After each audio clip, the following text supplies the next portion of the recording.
My bad, didn't know I was you meant. Welcome to the Cloud Ninja Podcast. It's your boy Nino, with my co-host Ryzen and Damon and Five. So today, if you're new to the channel, like, comment, subscribe, all that. And if you find interesting anything interesting with the topics we bring up, then you know, leave a comment down below. Hit that hype button. But yeah, so let's get into the topics. Also, if you're a member, I left in the community post, members only, there's a link to the Streamlab. So just click the link and you can join in. I want members to also be able to benefit from being a membership and supporting the podcast so long. But without further ado, let's get into the podcast. We have a few topics we want to go over with y'all. Ryzen, if you don't mind. Yo, all right. So, going on the heels of the new Spider-Man movie, which again, phenomenal. Uh, the Spider-Man fans and Naruto fans are kind of bashing heads, which I think is really funny because I guess everyone's trying to capitalize on that Spider-Man hype. So, in case people didn't know, there's a live-action Naruto movie in production. Uh, Destin Daniel Cretton is going to direct it. If the name sounds familiar, he did Shang-Chi and the Ten Rings, and he did the new Spider-Man movie. So people are misconstruing the fact that he's doing Naruto as them not getting a Spider-Man movie as soon as possible, which I think is funny because he was set to do Naruto before Spider-Man. I mean, that announcement came before Spider-Man, and then it was put The on new hold. Spider-Man? Yeah, like it was put on hold because he was doing Spider-Man. But I think he was announced to be co-writing and directing the Naruto movie like February.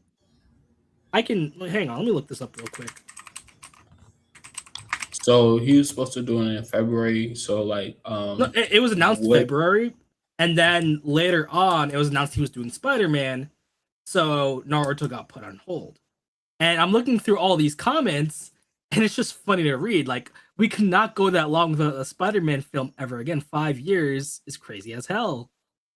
And then you have a lot of people just going kind of crazy on it, which I think is really hilarious. What's the So is it like a funniest? fandom war going on Twitter? Yes. Are they Yes. talking trash? Yes. What are they saying? I hope the Naruto film flops. I hope that this destroys Naruto. What Even the fuck? someone else here, man, fuck Naruto. Give me Spider-Man. No one wants live action Naruto. Just do Spidey. I'm conflicted and confused right now. I ain't gonna lie to you. Is Naruto going to You earn you know- $1 billion? You know Send what him it a- is though. You know what it is though. This is MCU fans, and they not tapped into Naruto. Maybe some of them is, but like the mass majority is MCU fans. So when they hear they're not going to get another Spider-Man movie, and the reason for that is a Naruto live action, like man, I don't want to see Naruto, bro. I want to see another Spider-Man. Because in the States, at least, Spider-Man is, I would say, bigger than a Naruto live action would do, and like theaters and stuff like that. Not including the like diehard Naruto fans, because there is a lot. Like there's a lot. I see that going real big in theaters just from the fandom that Naruto attracts. But Bro, if Demon I Slayer can see like why season that. one, But Naruto I can is see why Naruto centric fans will be upset about that. I can see it. I can see it. Like if I didn't watch Naruto or anything like that, like if I was back in my days when I was a Naruto hater, I'd have been like, "What the fuck, a Naruto live action, bro? Give me Spider Man. What the hell?" So I can understand. I'm not gonna lie. I'm at a point where it's like Ryzen know how I feel, bro. It's like, bro, we gonna start telling Naruto stories, tell us some shit we haven't seen. Now I'm giving the benefit of the doubt because it's live action. You know what I'm saying? The reason why this wasn't my main complaint when One Piece dropped is because One Piece dropping new episodes to this day, so we still keeping up with the story. But Naruto has been on indefinite hiatus for almost like what 10 plus years. It's been out of fresh content. The latest thing we got from Naruto is literally the last. After that, I think what we got Naruto Gaiden. Which one came first? Naruto Gaiden or the? I think Gaiden came first, and then the last came after. So after we got the last, boom, nothing. Straight Boruto content. Niggas be asking for Naruto content. And then they gonna somehow twist that to think niggas meaning part one Naruto content when we just got off the hype of like all this crazy stuff that's happening. Yeah, facts. No, I totally agree with that. But yeah, just by that, I just think that it's the MCU fans and the Spidey fans, because I would assume that most Americans was the ones who was leaving those comments under that post. So like if it was Japanese people, like mostly um sorry, if it was a Japanese community mostly replying to that post, you would have seen a lot more like, yo, we gotta, I'm so hyped, like I can't wait to see this or whatever. Even if they seen Spider-Man in Japan, which I'm pretty sure they did, you know. So 100%. See, in but my it's not mind, as big. Sorry to cut you off. It's not as big out there, I would assume, as a Spider-Man will be in America. I agree. But you know, in my mind, it's not even it about being a Naruto live action movie. Like, it would be one thing if he was that definitive Spider-Man director or that definitive MCU movie IP director, and then Naruto pinched him. It's not even that. He was announced to be directing, co-writing, and co-producing Naruto in February 2024, right? So we have that.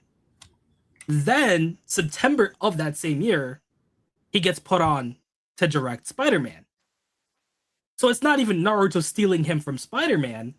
It's literally him setting up the Naruto movie, getting pinched by Spider-Man, and Naruto being put on pause until Spider-Man's finished, and now he can do his prior commitments. And People are plus, acting like they've been sitting on that Naruto IP for like 20 years, so they got to get this movie exactly. out. I just find it funny that people think that Naruto is pinching him from Spider-Man when he's had this prior commitment before even Spider-Man. At least to the public. Like I don't know what would have went on like behind the scenes, but from the info we have, he was put on Naruto before Spider-Man. Yeah, I mean, like I said, I'm indifferent. I want the Naruto live action to come out and do well. I think it will do well, but I'd be lying if I didn't say I understood the Spider-Man friends. And I'd also be lying if I said I didn't understand the point that Ryzen is bringing up. It's both logical points being made. I mean, I have hope. I have hope. He did a really great job on the Spider-Man movie. Same thing with his other movies. Yeah, He I like the Spider-Man movie, but when we're talking like the Naruto live action, my references are coming more so from like Shang-Chi. Like when they're fighting, they're doing a whole lot of ancient arts, different martial arts, and then the last battle when they're fighting like a water dragon. That's like, how is he gonna do the tail beast and all that extra stuff? Or at the very least with part one, Gaara's tail beast and Kurama. So it's like I Shang-Chi feel was like a beautiful movie, and I think it's there. He could do Naruto. it's great that you brought that up, like with the tail beast and stuff. Because I remember seeing a tweet where how are they going to cover 700 chapters in one movie? And I'm like, you know, you can have multiple movies. I feel like we're not going to get like a whole part one movie. I feel like this is my opinion, and I could 100% be wrong. I feel like you can split part one up, graduation, have the bell test, do all that, and then just end it up in the land of waves. I feel like that would make a decent movie. Like you have your conflict. You have Naruto going through that conflict of finding out he's the Nine-Tailed Jinchuriki. You have Yeah. that conflict of him graduating, then taking the bell test. Then that conflict of like going to the land of waves, training, failing, and then you have that big Naruto one tail, well, We got it. initial But cloak transformation, and then end it off at that. Like end I'm of look. Oh no, no, go ahead, go ahead. I was gonna say like end of waves, and then that's it. Then you can set up like a tuning exams movie. Yeah, Then I was just about to say, how would that? What would you personally like? Just your opinion, Horizon. Um, how would you structure like the movies? Because I'm thinking, obviously, I never even thought like they're gonna try to fit the whole story into one movie. So I was more so along the lines of if they're gonna try to continue this, if they're gonna try to stay true to the actors, we're gonna skip parts. So you gotta pick maybe 2 or 3 major arcs or major moments from part one and make either 2 solid good movies or 3 solid good movies before going to like, because I think you can cap this IP maybe max at like 6 movies. We don't need to see everything, but at the 100%. very least, like you said, the wave arc, tuning exams, and then we could blend in the Sasuke retrieval slash Naruto going off the train Jiraiya for the final movie. I And then we think come back. No, go ahead, because I'm probably no, missing sorry to some cut you part off. one arcs though. I, No, I was because gonna I'm say I think that's why, like, in case anyone doesn't know, they're kind of aging up the characters because they're from like the casting notifications. They want like 16-year-olds. Like the actors are gonna play 16-year-olds. Like instead of them playing like 12, 13-year-olds and them aging out like really fast. Like in case people have watched Avatar, the yeah. Netflix show, like and like even just other live action shows with just kid actors, they age really quick. Yeah. So that might be why they're kind of aging up the characters. Oh yeah, Naruto's going to be 16, so you can have the So, actors so, stay consistent for the most part throughout the so movies. wait, so are we that if they're gonna go that route, are we skipping part one content or are we going straight to Shippuden? Or like I wouldn't mind, me personally, I wouldn't. I don't know how the majority would feel about this. I wouldn't mind a 15-minute montage of part one to start off the movie. Hey, give us like the last 5 minutes fleshed out Naruto versus Sasuke, and then let's kick off the movie with Shippuden. I wouldn't mind I that. wouldn't mind that either. I just think, from what we can see, it seems like it'll still be part one ish. It'll just they age them up. That's the creative liberty they're doing, and That's cool. and it makes sense because first of all, it's like live action Naruto is still like killing and like Guard is killing a bunch of people too. Yeah. So you're not like it might not be a bad idea to age them up a bit, but also I can see it from a actor standpoint that you have consistency. If Naruto movie one does great, but it takes like 5 years to make a second one, that kid's gonna be grown. Yeah. At the very least, if you have like an 18-year-old or a 19-year-old playing a 16-year-old, they're not gonna change too much, especially with like you have like your tech and your mocap shit. So like you're gonna have it relatively consistent.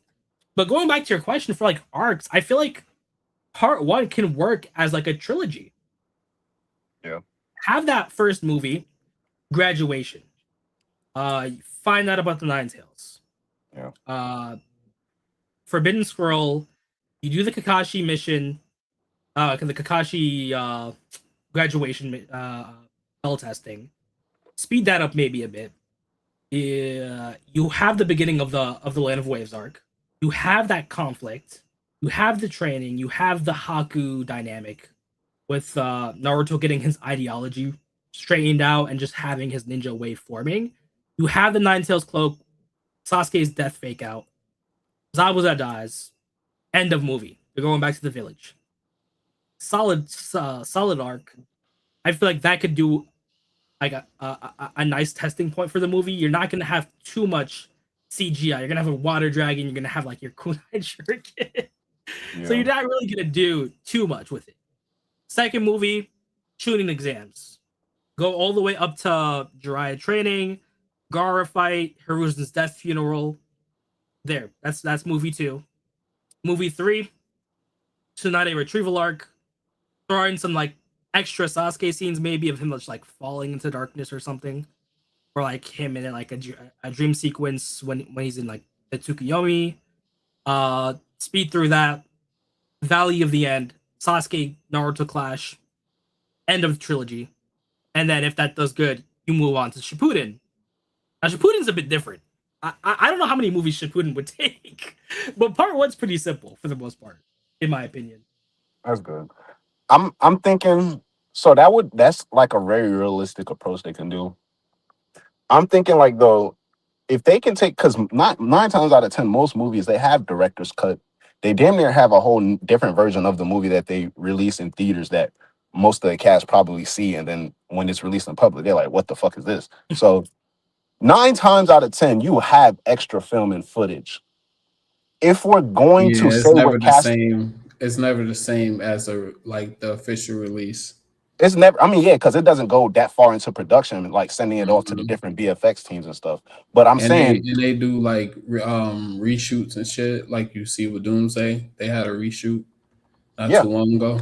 Yeah, but so it's yeah, they do shit yeah. like So yeah, but 9 times out of 10, most movies have extra film by the time they release the official. There's extra stuff there to work with to see. So if we're gonna do 16-year-old, 15, 17-year-olds to start off the story, why not? I don't know, because it's kind of like with Spider-Man Brand New Day. They released the Punisher special like a month, 2 months before, a month and a half before Spider-Man dropped, and then they dropped the movie. I mean, it's kind of not like a common thing, but like they was like, hey, here goes something. This is what Punisher's doing right before the movie. Oh, here goes the movie. So it's like maybe give us an hour special that drops on whatever professional streaming service. What is it? Fox or what are they? Who is this? Universal? Whose studio is Lionsgate. doing it? Lionsgate. Lionsgate. Are they that. what are they with? Like HBO or something? Nah, I think that's their own, like their Yeah, it's own their thing. own. They're Uh, Yeah, they have they what do make their good IPs movies. mainly pop up on though? Because that's kind of like giving me Paramount Plus vibes. I'm not gonna lie to you. Um, Well, you said whoever they got contracts, connections with, whatever professional streaming service they're tied in with, give us a special, a couple months, maybe 5 to 6 months, just to allow Destin some more time to, work through footage for reshoots to actually get some good stuff in. And we could take that time tackling a lot of the major points, the major moments in part one, get us up to date and kind of have like Naruto do, like how Boruto does in his story, voiceovers, but in a more familiar tone. This is not, oh, what's a Naruto? Everybody heard of, know of, or at the very least seen the nigga Naruto's face. So hey, it's he could do the same thing like most of you may have known my story already. Just do that and then walk us through the general points of your story. Have that be an hour special. Drop it somewhere for everyone to see. Hype up the movie. Boom, give us a trailer a couple months later, boom, months after that, drop the movie, and then we can do maybe up until I don't know what's like the first major turning point in Shippuden because it is more trickier than what part one, like about you this said. though? What about this? How would y'all feel about like our Naruto cinematic universe? Like not like copy and paste Naruto cinematic universe, but like we can get like a movie on Naruto backstory and like Nah, just they wasting my tax dollars. You talking wasting about my tax dollars. But they we can gonna be go into wasting my tax. we can go into Shippuden though, and we can see Because every character's aspect on how the war is affecting them and like stuff like that. Just get into their mind, and they go they on might missions and they shit like that, like a Sakura or a Sasuke or a Naruto where they go on solo missions and shit like that. But like if the story is based on upon them, I mean, just I don't know, I don't know. they have to be older because when they're like pre-war arc, 15, 16, them niggas they ain't getting no solo missions. They don't got no clout like that. At the very least, they getting sent out with like Shikamaru or Yamato, Asuma. So it would be hard. Naruto's too tricky, bro. They gotta find the most simplistic, linear way to go about it to still keep the heart and soul of the story. So only one movie. Nah, I would say like a special and then a movie and see how good the movie does, and then continue the story after that point with like major hitting points. Yeah, I agree. I agree. Yeah. So like if the first movie goes start off strictly in Shippuden era, let's just assume, okay, in the special, we get a montage of some stuff. We tackle certain major moments in part one, have Naruto do the voiceover, walk us through essentially his story up until Sasuke leaving the village.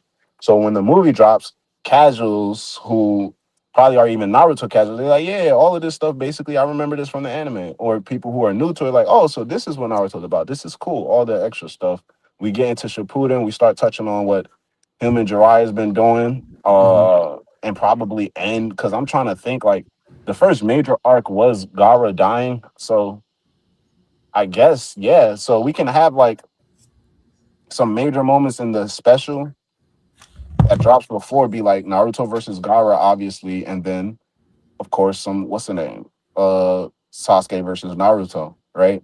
So then when we get into the first movie, we ended off with Gaara's death. They'd be like, oh damn, it's like a full circle thing, you know, for people who don't really familiar with the anime story. But something like that would be tough. I mean, it sucks for like the niggas like I know the Rock Lee fans want to see drunken Rock Lee. They want to see Rock Lee versus Gaara. Look, man, we might as well get that in a montage. Treat them niggas like the first 5 minutes of Spider-Man. You know what I'm saying? Get them niggas in a montage right quick. We see Rock Lee in slow motion, kicking Sasuke shit in. Yeah, I agree. How do y'all feel? All right, so like, what's the chances of this being a flop? Like, the directors are amazing. They said they had Shang Chi director, but I guess that's not happening no more. No, What Destin Daniel happened? Craig is the Shang-Chi director. He's still doing it. Oh, he directed Spider Man too. Is the same person?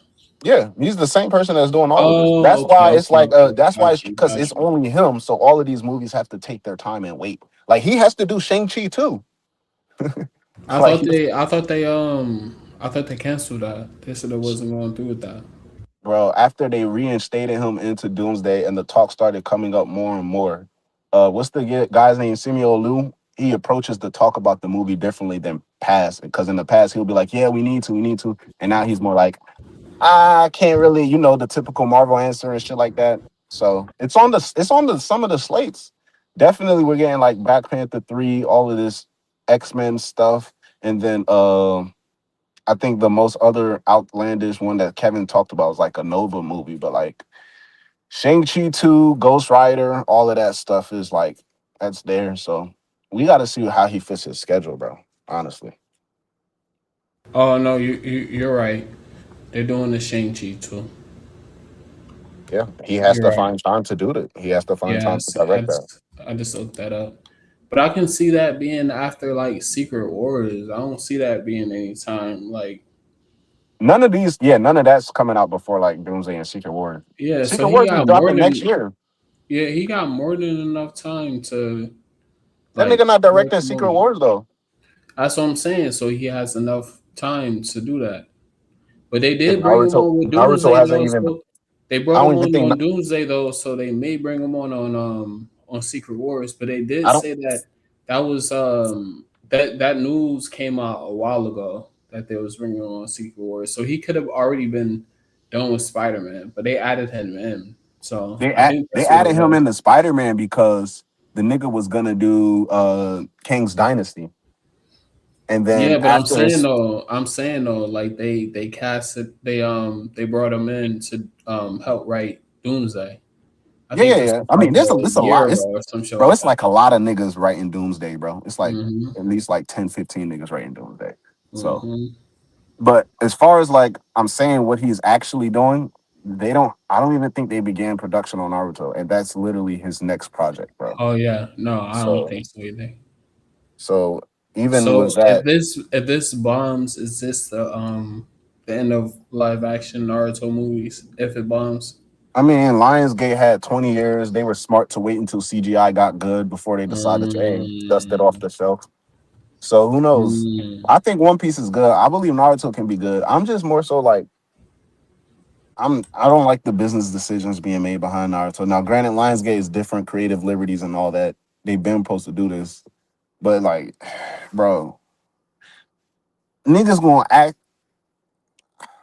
act like they hype about shit like this. Like this is like I said, it's different because it's live action and it's like, all right, I want to see it for the first time. Let's see how it's like. But at the end of the day, I done seen this story like how many times? I don't Niggas care. act like I it would was. like to see a live action or, That's why I and if said it that's does different. really That's like good, the exception, bro. But I'm right, saying right. like when it comes to like those 4 episodes, they were like, oh, we dropping 4 part 1. I'm like, who the fuck told the nigga at the top of the table this is a good idea?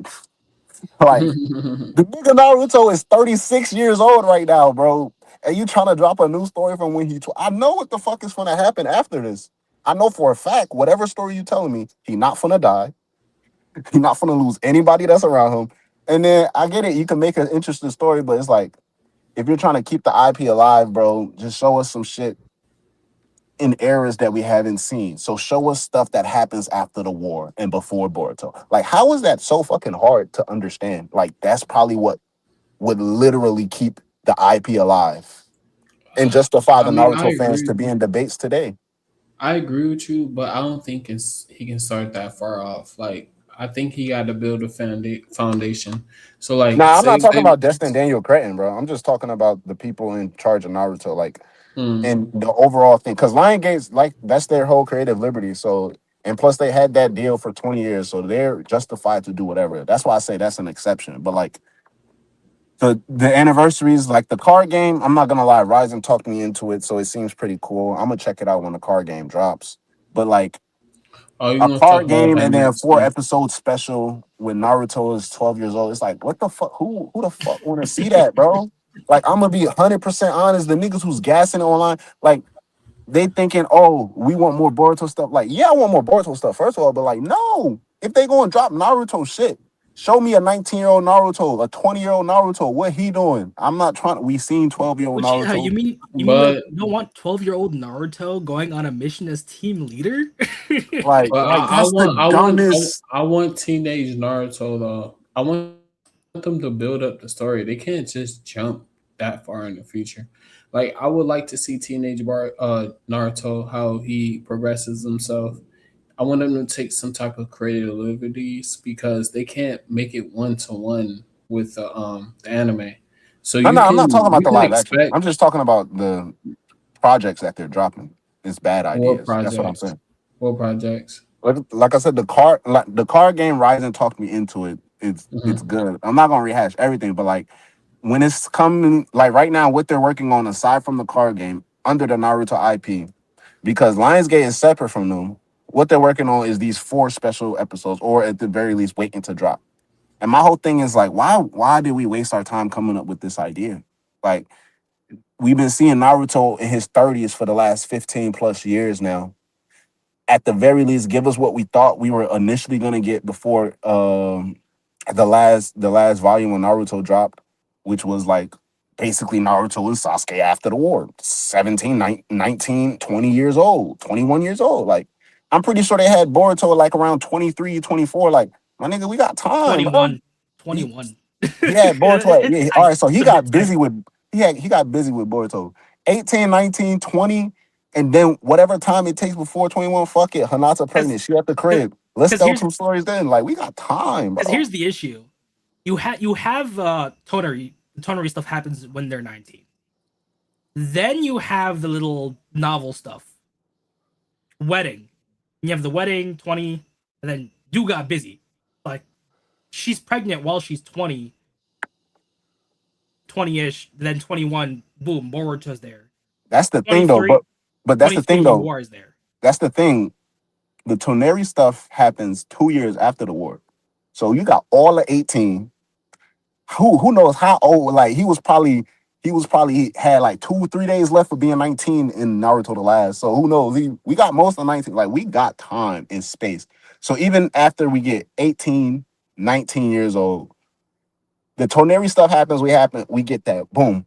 We can go direct. Like we could drop a fucking movie, a OVA. They'd be like, yeah, Toneri, that shit happened last week. Let's continue the story from there. Like a week later time skip. Like and then like give us things that lead up to eventually, okay, all of this extra stuff. And even with the novels, like, bro, they've been taking liberties with the novel before niggas even realized they was doing it. Like half of the stuff they told in Naruto's anime, that happens like completely out of order. Like the Sasuke part when he comes across the Ketsurigan, all that stuff Mm. happens like actually years later, but they made it happen seem like it happened directly after the war, like a couple months or a year after the war. Do you So actually want to go through the timeline and like we can see what gaps they have and they see what they we can do? Because like yeah, we know that after the war he's 17. Then the Sasuke leaving the village episode is a couple months after the war. yeah. Kakashi Hidden is almost a year after the end of the Fourth Shinobi War. So like everything that happens in Kakashi Hidden Naruto's Kakashi. almost about to be 18. We What get happens to Kakashi Hiden? Naruto and Sai were sent to the land of waves. It was the See, little mission stuff. Ryzen, we don't even gotta change none of that. Why the fuck we ain't seen this in any type of animation format? That's Like true. we don't That even is like true. you giving me stuff that we can That do. is We true. can That is literally true. see. So we have the little Garyu stuff. So like like you said, they're doing shit out of order, and they're not fully adapting novels. Like we got the Sasuke novel, but we never got the other two. So it's weird. They sprinkled in Kakashi parts of the Retsuden novel, but is barely anything. But so the Kakashi hidden stuff is basically that. So like that's Naruto at 18. So we have a 2-month time skip. He finally gets his arm. So like this like whole arc is Naruto fighting with one arm and doing one-handed hand seals. So we have that. So that closes the book on 18. Then while he's 18, we have this Shikamaru hidden. We go through the Shikamaru hidden, and we have like a couple months gap. That's the last. So that's him at 19 now. He already went through 18. So we go through the last. He's 19. Then we have the Sakura hidden. That's when Naruto and Hinata are dating. The Sakura stuff. Then after that, on the timeline is the wedding. So we could stretch that out because the wedding happens when they're 20, right? So that's like a whole year. I'm pretty sure they got rid of Toneri. It took them like 7 days maybe because they had to travel. I'm not gonna lie, they traveled to the moon. So like you have Sakura's like tailed beast pill guy covering a couple weeks. So you still have a big chunk of that year. Then you get the wedding. Then she gets pregnant. We have the Sasuke Shinden. And then we lead into Boruto's birth. So that closes out Boruto's birth. Then we have like 2 years of like what happened in between Boruto to Himawari. that's when he started teaching at the academy. Him and Sakura were both teaching at the academy. Then Himawari stuff happens. Then basically Naruto just being busy, about to become Hokage. Becomes Hokage. We have the Sasuke stuff with him going through Kaguya's dimensions. We have Shin.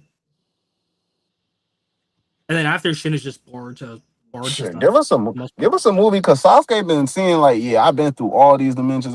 Give us a movie on Sasuke going through dimensions and I mean, hell, you could do that. You could really, do that. that's what I'm saying. Like he could discover some shit. Maybe it could be some shit where it's like, because we got to stay careful. We can't be like, oh, Ishiki was there, but give us some shit like he's seeing mad clues of Momoshiki and Kinshiki. Like give us stuff that he sees because when he first came across them, he wasn't surprised. I mean, he was ready for them. I know people don't. A lot of Naruto fans don't like the little alien connotations, but what if he finds like an alien, like a non-Otsutsuki, someone affected by the Otsutsuki? Give us that. Through there, like we could. Their do world that. got destroyed by the Otsutsuki. Give us something like that. Like it's so much stuff they got, bro. Because even with all of these novels, without focusing so much on the gaps, because there's like mad shit we could do with the gaps. But even just bringing the novels to life, and like we tell some of these novels. You know what? You bring up a good point though. Like we don't need Naruto. Like if Naruto's timeline is covered for the most part, we still have years with Sasuke. Sasuke's not a talkative person. Have Sasuke like in those dimensions. Hell, who knows? Like the villain doesn't even have to be a sentient creature. Like, who's to say all those dimensions are void of life? You give us something. And plus, in one of the novels, which novel was it when they had the tail beast pills going around because they took Naruto's DNA? The Sakura one. The Sakura one. So yeah, they could stretch out shit like that. Like, give us some real, like, make us like have it be like, oh, it's widespread, but there's the particular small dangerous group that a little bit more compatible with Naruto genes and just a little bit more dangerous. That's like, okay, we got to be a little careful. You know what I'm saying? Like they keep it grounded, like how they kept Spider-Man Brand New Day grounded, nigga. Like, hell, do it as a new movie. Like, oh yeah, remember that guy that Sakura stopped? Oh yeah, he had an assistant and he advanced the pills. Oh yeah, Naruto. So you can't fight him because he can absorb Tail Beast chakra.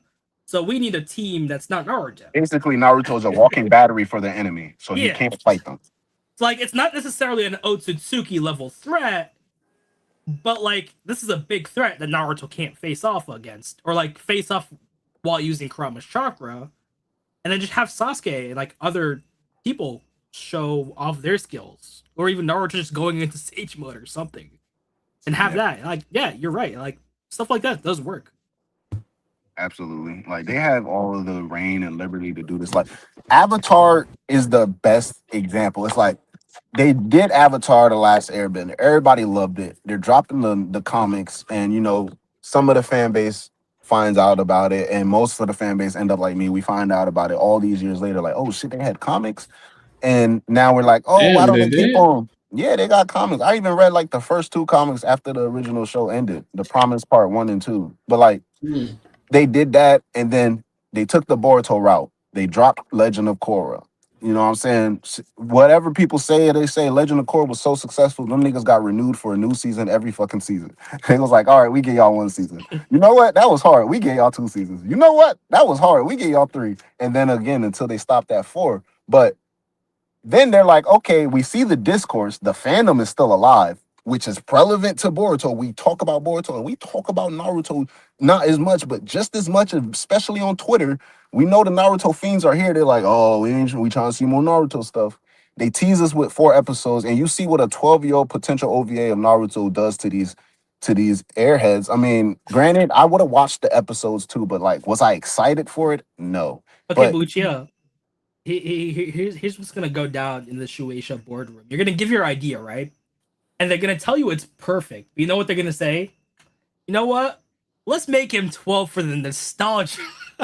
that's what I'm saying though. But even with look with Avatar, they see what happened and they drop Korra, and then they announce all this extra stuff. We get Avatar Seven Havens. You know what I'm saying? They announced that many years ago, and then they started talking like, oh, we're gonna get some Avatar movies and stuff with the gang aged up. They're flirting with the idea, and then we get the movie link, all this extra stuff. They dropped the movie this year. You see how it blows up. Niggas want to see it, and they're like, you know what? We gonna drop more movies around in this age, and they drop an interview about how they're gonna have to figure it out. But it's like it works because Avatar got leaked. The whole movie got leaked in 4K HD quality. And that shit dropped on Paramount Plus and did numbers still, and dropped even in select particular theaters and sold out in those theaters. So it's like that's all the information they would even need, because it's like niggas love Avatar, niggas love Naruto. So what makes you think if we don't drop a movie with Naruto at 19 years old, Sasuke's 19, 20 years old, they doing some cold sick stuff? It's something crazy, but it's something that we can get rid of within this movie that doesn't contradict anything in Boruto. Like Uchiha, you're gonna hate me for this, but Naruto Daima. Naruto Daima would be bad, bro. Like Dragon Ball is different, bro, because What you Dragon Ball mean? always does what the fuck Dragon Ball You does. So get like, some random Otsutsuki de-aging no. everybody. You get Kid Naruto Oh, and bro. I This don't want guy. to see no damn 12. Like this shit is Kid done, bro. Kakashi, Kid Amado, Kid. That shit is played out, Kid, bro. kid, what's his name? Rock Lee's acquaintance. No, so Metal Lee would Guy, be a but baby. Like, guy, no guy. oh, I Kid. meant guy, kid guy. Man, bro. I wouldn't. Yeah, I wouldn't be surprised though. I wouldn't be surprised if they did a Naruto die before the nostalgia. They got if And they're looking at other IPs, they shouldn't they be know looking at all Daima.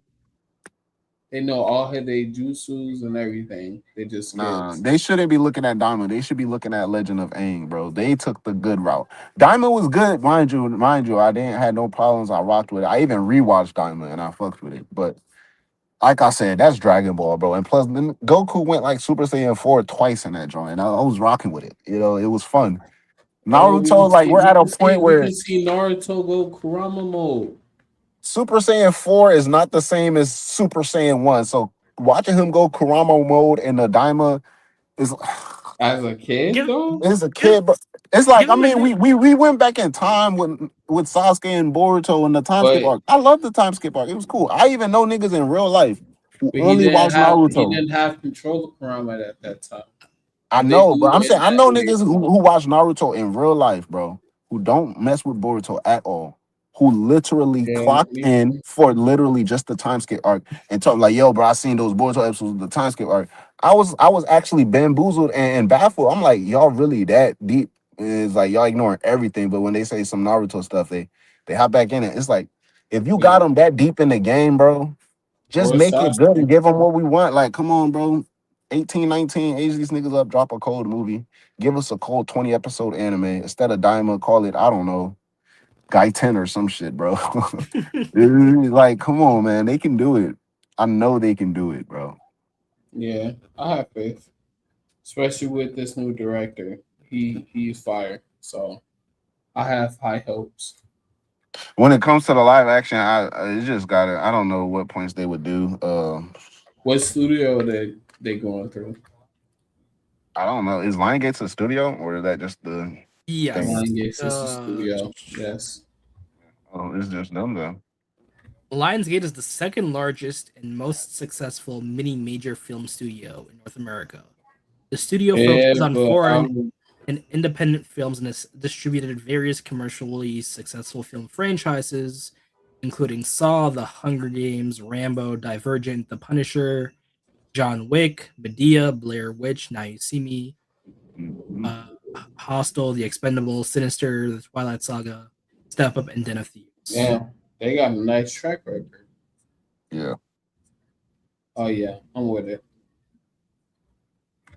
I'm with it. I'm gonna give it a chance for sure because I love Naruto.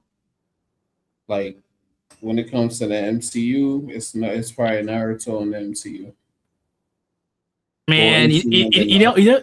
you know the conflict that would happen if they announced a Boruto live action after Naruto stuff. Oh my Bro, gosh, bro. You I'm gotta done. disperse. At that point, I quit, bro. At that point, nah, that'd be fire, I especially don't if want the to. I'm tired of this shit, if bro. it's especially if it's a success if the Naruto live action is successful. I would I don't appreciate a want to. Boruto. I don't want to do it. I'm gonna be honest. I don't. I barely even want this Naruto shit, but like I'm giving them a chance. Ryzen said they're gonna be 16, so What I'm if trying to see how they're gonna implement the story what if they're if gonna age them up. So I don't know, man. what if it's a banger though? It's cool. It's gonna be cool to look at, but in terms of like my investment, it probably won't be there, bro. But I'm There's a Man, lot of saying Uchiha, bangers. There's a what lot I'm of bangers and saying fandoms that's out there right now that I what got a I'm saying if it's a nothing banger, to say if it's a about. banger and you the first time you watch it, you won't go watch the second one if it's a Boruto. No, I mean, like in terms of like going out into theaters, I'm probably, bro. Honestly, I probably would. Like, I got AMC stubs, so shit. I'm not paying for these tickets, but like, Yeah, I mean, I'm not. yeah, me. there is an argument that Boruto as a Bro, movie would do good because if you think about it, Boruto is the highest grossing Naruto movie. it is, it is, and it's a because it was a good movie, but it's But like, come if on, they bro. do a live action on that one, you think they can do it? That would be hard though, I feel like. I'm done. I'm done with the '90s. But you know, Uchiha, in another timeline, you're hating Naruto because if you remember, their original plan. No, because if you think about it, their original plan pre Boruto was to reboot Naruto. So in hindsight, we would have gotten like 10 years of part one Naruto. Or And I'm something. happy they didn't do that bullshit. So Because another that the whole timeline. point, I'm happy they didn't. The whole reason, like I'm not even gonna sit here and lie. It's just that I believe Boruto is so good that now it got me on its own. But like I solely watched Boruto because after I finished Naruto, I'm like, yeah, I'm trying to see what's next. They talking about these Otsuzaki. Like, I was really invested because I'm trying to see the continuation of Naruto. Like, that's the main thing, the continuation. But it's Because like regardless of how good something is, there's always going to be this little chemical or a spot in the back of your brain, behind the frontal lobe, wherever, that's just going to be reminding you, like, I still know what happens at the end. I still know how the yeah, story that's ends. You feel me? So it's like, yeah, but maybe they take like I said creative liberties and maybe it's a good creative liberty bro, or if maybe if not. anything, bro, tell a story Maybe when they're not Minato was a gonna kid. do. I don't They're want to not see gonna do Naruto one as a I to. kid, kind of bro. don't want that. They're not gonna do one to one to the anime though. I know they will have Naruto.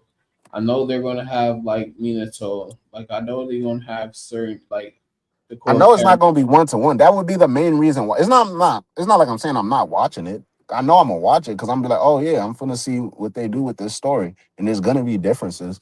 So it's not even. It's not even that, bro. Is that like the I way the agree. route that this IP has taken? Even with the line, like Lion Gates is a whole separate thing. So I can't even say it's like Naruto and their heroes making that choice, but like it's like, bro, this is like it's not interesting. Or I can't say it's not interesting, it's not wanted. Like it's one of those things where somebody presents it to you, yo, I brought you a what's the name? It's like, oh, I mean, I ain't asked for it, I guess, but But we like shit. also, Thank I feel you. like we also gotta remember, Lionsgate is kind of forced to do Naruto because they for some reason want to keep the IP. Like they were Yeah, on they have deadline, to. Yeah, they have so it to was gonna start a movie. happen regardless. I Yeah, know it was gonna happen. They announced this shit like when I was in high school. Like word. they announced this shit, bro. Yes. So it's been supposed to drop. Like even at that point, we in the Shippuden art. Like that would have been made more sense back then. Like that would have been like, okay, cool. Like we're so deep in the Boruto, like part one Boruto is referred to as OG. Like that's how deep in the game we are. And you telling me we for to go like years back. But you And know, it's not like we're going into unknown territory. It's just like that's my main thing, bro. but you know, a bit off topic. In my opinion, I've never gotten the appeal of having like a Minato prequel because in my mind, Minato's just a more quiet Boruto.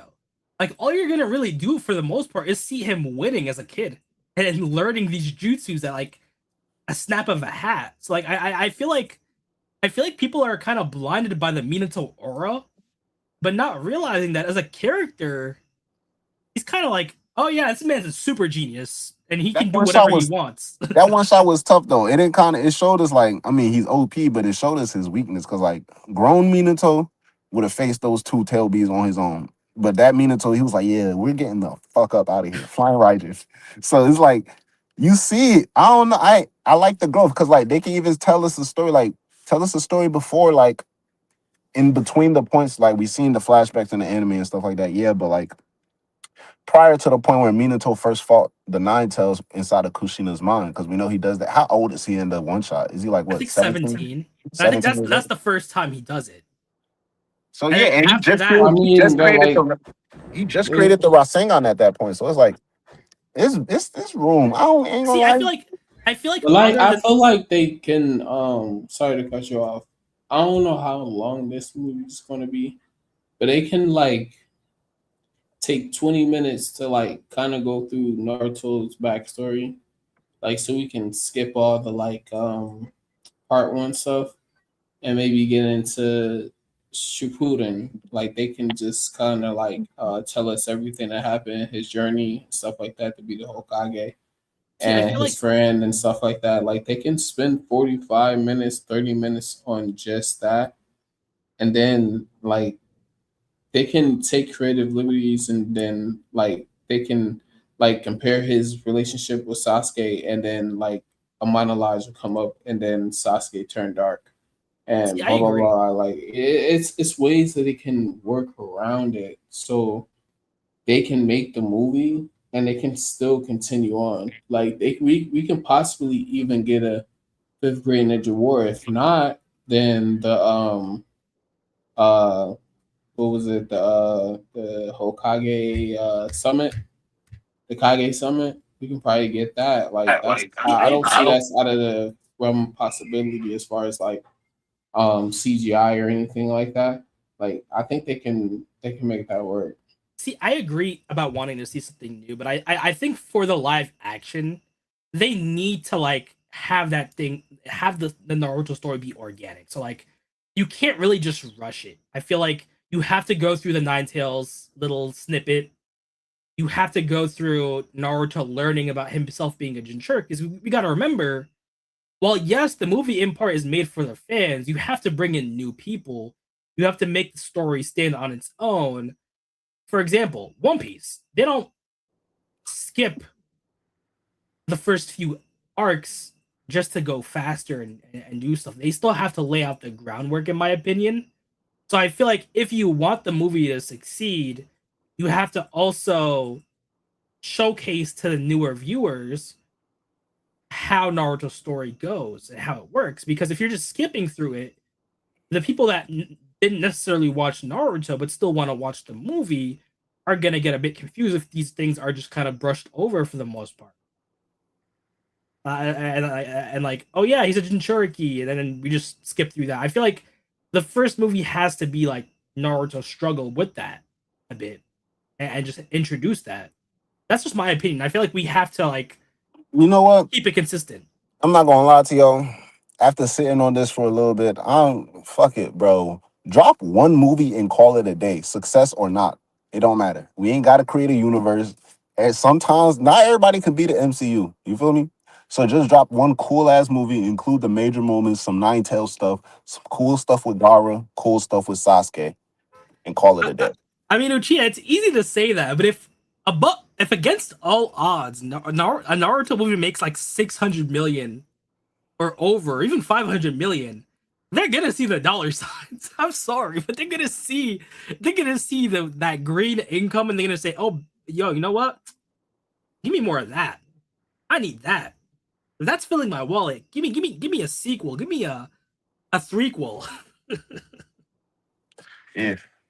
And maybe he can add the old Suskis in there too, because like the writers is like not a novice with entering like dimensional beings, so like they can add that as well. Like I mean, it's a yeah, lot of things they can do. yeah, you can make it more consistent. I mean, like at the end of the day, they have the whole Naruto Bible.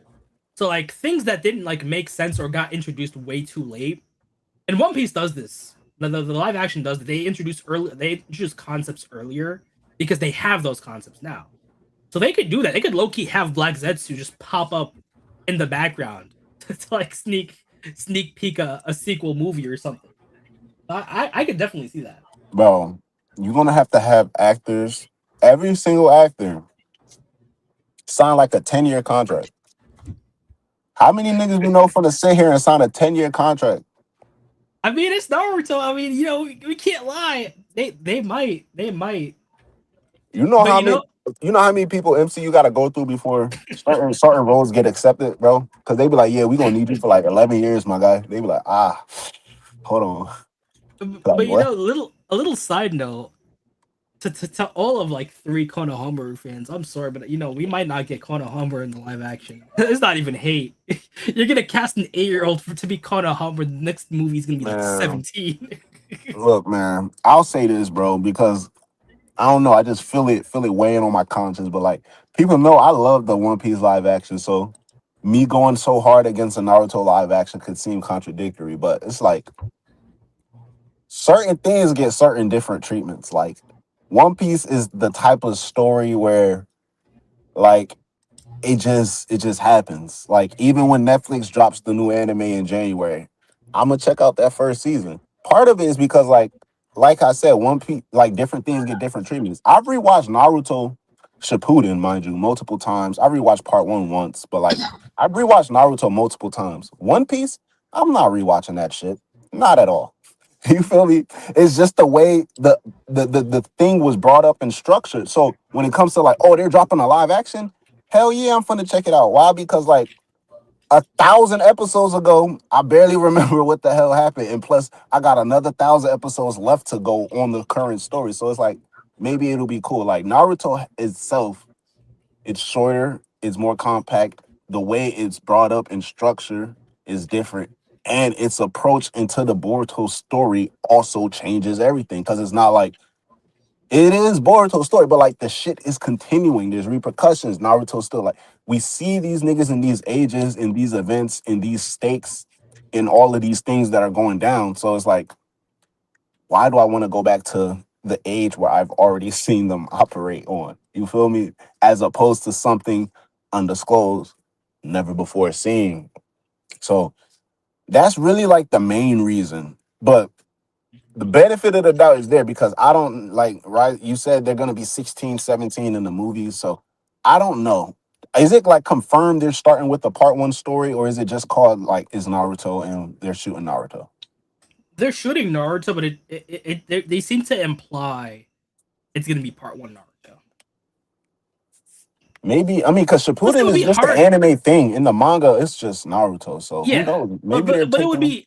be, in my opinion, it would be hard to just like do Shippuden and skip over everything that happened. Oh yeah, Sasuke's gone. Oh, this man's a Jinchuriki. And I feel It like would again, be. you need that part 1 for the newer viewers. But how In many my people mind, like? How many people you think are actually like? A lot of people saying Naruto Rising. I think you probably and like a I lot of people mean, watch it today. you say that, but a big chunk of the people who were watching season 1 of One Piece never watched One Piece. Yeah, that's true. But I think it's the way that they brought that anime about. Because I know people who never watched One Piece and just watched it, but they rock with the story from there. It's starting from the start. So, but like with Naruto, it's like even growing up, like before I got into anime is like, yeah, I ain't gonna lie. I don't know if I heard the name One Piece before, but Luffy as a character was recognizable. Like if I seen him somewhere, I'd be like, oh yeah, that's that anime dude. You feel me? But like niggas knew Naruto and niggas knew Dragon Ball Z. You feel me? One Piece, granted, it's a much grander scale and it does different things that Naruto and Dragon Ball Z ain't doing, and that's understood. But like when it comes to like the social or pop culture, especially in the early 2000s and coming up, it was really Naruto and Dragon Ball Z. And then Naruto slowly started to take over that entire thing. Like in high school, when I heard anime, I thought Naruto. And then I would bring up like Dragon Ball Z and all. But anytime anybody brought up anime, I heard Naruto. Like it'd just be straight up Naruto. So like, bro, people know Naruto, bro. People know Naruto so well, they'll see him on screen, fuck around, call that nigga Goku, or they'll see Goku and call that nigga Naruto. Like they just know of them. Like it's just there in their brain for some reason. So even if they do come with this live action movie, bro, I don't know. Like I think they have to be careful because they're not One Piece, so they don't have to take the One Piece approach. But it's you have to be respectful to what you said, Ryzen, because you do have to show respect towards like the come up and whatever Naruto's been through, and appreciation for like a possible audience member who's never seen anything or had anything to do with Naruto. But you can do that in a careful route, yet also give the majority viewer who are going to be Naruto fans or at the very least Naruto casuals what they came here for, which is most likely to see the nigga Naruto go 9 tails, regardless if he's 12 or 16. I'm gonna just be honest. That's probably what most of them are here for. They trying to see him box and stuff. So like at the end of the day, we can tackle that because nigga Naruto up to 36. He ain't get sealed till he 36. He got the 9 tail most of those years. So you got all the time in the world to show us a 9 tails to give the fans what they want. It's just a matter of how you're gonna structure the story and what part in Naruto's life are you gonna place us in as the viewers.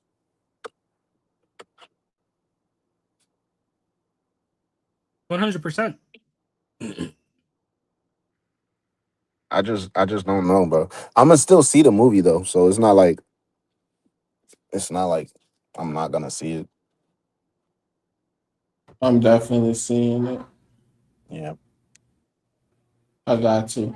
Just like Avengers in games. And I watched it 20 times. It's Not gonna be even though it interesting was that though, great.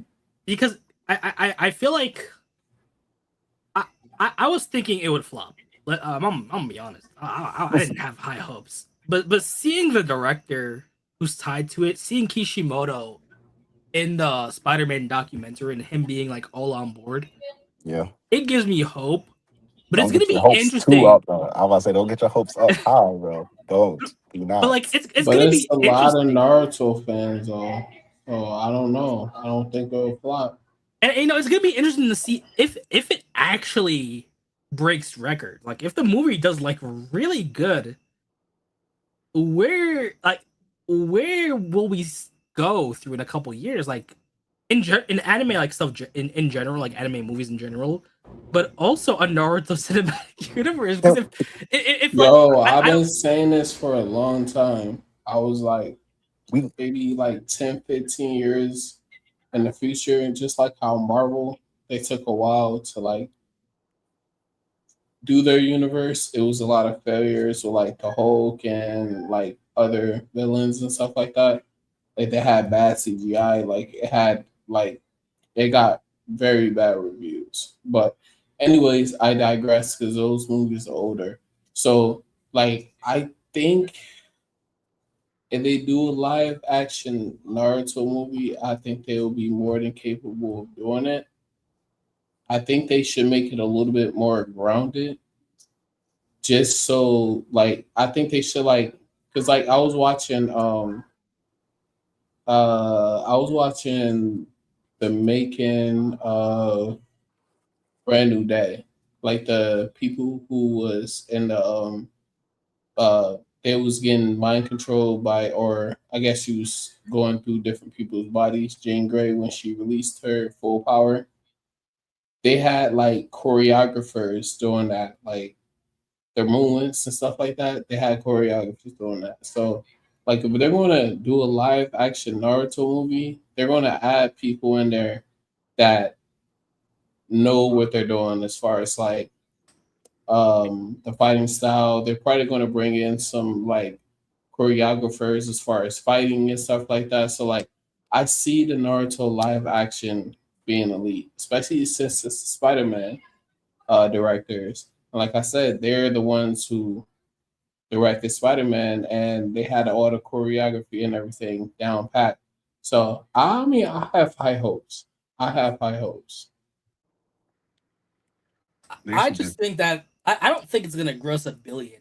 But if it does gross 1 billion, we're getting more Naruto movies. No, it's not going to gross 1 billion, but I will promise you that it would make enough money for them to want to So what do you think that want to keep. what do you assume the budget will be to go into this? Oh man, that's crazy. Probably like I think since they're taking the chance, probably like 150, 200 million. Plus marketing. I'm thinking at the very That's what least I'm they're gonna spending say. 400 million on this movie, bro.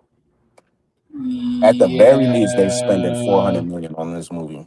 yeah, yeah. Because But I was about to all say, they do gotta we? do is double. All they gotta do is double the budget, and they'll do more than break even. It'll be considered a box office success Do we know if for they can. sure? Do we know for sure what part of the story they're starting off, or is just if we No, like? Do we know how far the producers are in terms of like the no, writing room? Do they have the story? Just no. the I think they're actors, just like starting the about to actors start and it stuff. now. So we don't even know what they're even planning to do, who who they're planning to keep in Like this movie. script, I think is done. Now they're just casting, so they can The actually start script is filming. done. Yeah, Hmm. from what Are I there is understand. there any like interviews about like the script, the timeline, where they're starting? 12-year-old, 16. I don't think The we'll move implication forward is that. just like the start of Naruto. It's like Naruto's beginning. Man, bro. Because I'm thinking, bro, you got Karama destroying the village. You got you got the Zabuza stuff. You got you got the Gara stuff. Like they spending at least like 400. I'm gonna be nice and say 400, maybe five, but like at least 400 million on this movie. But So that means I doubt it. they don't have to do Gara in the first movie. Like they it's gonna Yeah. don't, be more but they tame. gotta do. They gotta do. Like that's what I'm saying. It depends on where they're starting in the story. But at the very least, we can agree, regardless of where they start, we're gonna see the Nine Tails destroy the village. Like, 'cause, like if we think about it though, That's like a Nine $50 million Tails. job right there. If we think about it though, Nine Tails destroying the village is a couple seconds. Like you can spend a minute on it if you want to, but I that shit mean, comes and goes. when I look at the like I'll be watching different channels like how they make the movies and stuff. Like they CGI and they don't cause too much destruction. They'll like not quarantine, but they'll block off the street so they can perform whatever they have to do. They add CGI into it and everything like that. And they also add like I'll send it to you later, but they also add like harnesses on them. That's why like they were saying like in Spider Man, the third Spider or I'm sorry, the fourth Spider Man, I think third, fourth, fourth Spider Man. Um Tom Holland was doing on the tricks, but he was in harness and stuff. But they just added like him swinging and stuff like that. So like that shit not too expensive if they take a route where they don't have to put too much like strain on the editors, stuff like that, and the graphic designers and stuff. I feel like I agree 100%. But I, if they I, I don't want to feel add like, too much strain on them, that means they got to spend more money on equipment then. Because but that's the counterbalance. It's either you put your strain mostly on like whatever you and your crew are bringing to the set and the equipment, or on the VXX and the editors team. Like, nah, I want that there. I want that shot in there, and I also want you to put a giant dragon in the background too. Appreciate you, gang. Yeah, but Like, I don't know. I guess when you write it though, but I feel like they get the budget. We don't know what the budget is right now, so we'll see that later. But I don't think the Naruto live action is one to flop. Like the One Piece was great. Like I haven't been following One Piece like I should, but that shit was great. So I do think they can be able to pull off a Naruto live action, especially if they've taken the time. I agree, and I feel like for the first movie, going all the way to the tuning exams would just I don't know. In my opinion, I feel like it's convoluted. Because if you're doing the intro of Naruto, and then you're going to the tuning exams in the same movie, you just saw this man graduate, and then you're skipping a whole bunch of things just to end it off on guard. I feel like, in my opinion, I feel like the tuning exams works as a second film because you have the perfect intro for Naruto with the Zabuza art. Because you can have the graduation, you can have the Mizuki stuff, you can even have the bell test, and then you end it off on Naruto's first real mission. I feel like it covers all the bases for a standard action adventure movie. I yeah, agree. I I think agree. so too. I But think they my should. thing is like y'all, the whole plan for like they have to decide what they want to do for the future. Is we gonna do a one and done project and just tell a good movie and call it a day, or are we gonna try to go the MCU route, which everybody feels like they have to do, and most fail, See, and I try feel to like make like a Yeah, whole thing all where of like we're them gonna do fell. one. All of them fell. Sony fell. DCU fell. There was a couple other of them that fell too. Most fail. Like the Nah, I'm X Men. saying like in general, bro. Not just like superhero movies. I'm talking about in general movies, TV shows, all of these things. Like you got Breaking Bad, and then what's that show that came after Breaking Bad? Who watches Breaking Bad? I El don't. It was Camino. Better Call Saul. Better Call Yeah, Saul. Better Call Saul, like the whole universe of there. You got the Power universe with 50 Cent. And you got like all of these shows followed, they saw that same route. They was like, it's a blueprint, regardless of what story you're trying to tell. It's a blueprint where if Mhm. we tell a good story, we can keep making money by connecting another story to this very same story. So let's do that. And let's just figure out our way around it. So all of these things, like even with Star Wars, are we in the same verse with the movies that they were dropping in like 2018 or 19, or did they restart again? I don't know if anybody knows. I Think think they it's still the did. same, but It's still the same. But it failed though. yeah, it failed. It Yeah, it see failed. and See, like I With feel like Naruto, I think it has like such a big fan base that if they can do part one of the live action, then I think people will be more enthusiastic to see whatever they have coming up next. And that's see, just a banger, I feel especially like in theaters. Like if it sells out in theaters and stuff like that, then bro, they're bringing back another one. see, I feel like, and I'm gonna use a weird example. I feel like it's gonna be more like Avatar, not the Airbender, like the blue people, where where it's Mhm. just it. one, two, and three, and they Yeah, just I feel like you're not gonna get the That's Book of fine. Gara or the Book of Lee. I feel like you're gonna have a no, consistent hell no. Naruto's. They We not should making get money like off of that a shit. we should get They're like a not making two money. hour and 20 minute movie. 3 20 maybe 3 hour movies. We should get three Off the three Book hour of Bara and movies. the Book of Rock Lee, them niggas is losing money. They hustling Exactly, backwards. exactly. They not. I don't think they're gonna go that I'm MCU not route buying where you those have tickets. I'm gonna just admit it right here. I'm not buying those tickets. Like fuck that. exactly. I'm buying the tickets. I'm gonna go check it out. I'll let y'all know how it is. I'm gonna stream that shit. You ain't gonna have to let me know. I'm gonna find my way to see it, but they ain't gonna get my money. But like, bro, no, he not. He he not. He gonna watch the movie the proper way. I ain't He gonna watch just it at all. trolling. He just trolling. the book of Gar is where I draw the line. Like a book of any side character is where I draw the line. Like I feel like they're not gonna go that route, or like what the MCU does, or like what other IPs do, where you have separate movies. I feel like it's gonna be it's gonna be a cinematic universe, but it's gonna be Naruto centric. You're gonna get Naruto part 1, part 2, part 3, and however many parts it takes to finish the story if it's successful. So like you're still gonna have that Naruto centric storyline, unlike Star Wars and all these other IPs that just branched out to astronomical proportions. Like you're not gonna get the Book of Madara, even though there would be probably some people who would want that for some reason. I think I agree with you. I'm thinking about it even under that standpoint, which is why I even said earlier, I was like, who you think gonna sign on to be Kakashi for like the next 5 to 10 years, bro? Who you think gonna sign that contract? Or to be Naruto? And even if they get a Naruto, what we finna do in these 10 years that we know your ass finna change? You might look different next month. We don't even know. So But it's see, like, that's the issue. That's why I feel like that's why they aged them. Part of the reason why they aged them up. You could easily have a 20-year-old play a 16-year-old. I mean, wasn't Tom Holland playing like wasn't he 20 but when he but started? it's not even just that though, Yeah, because if we're starting at the fresh part of the 26, story, bro.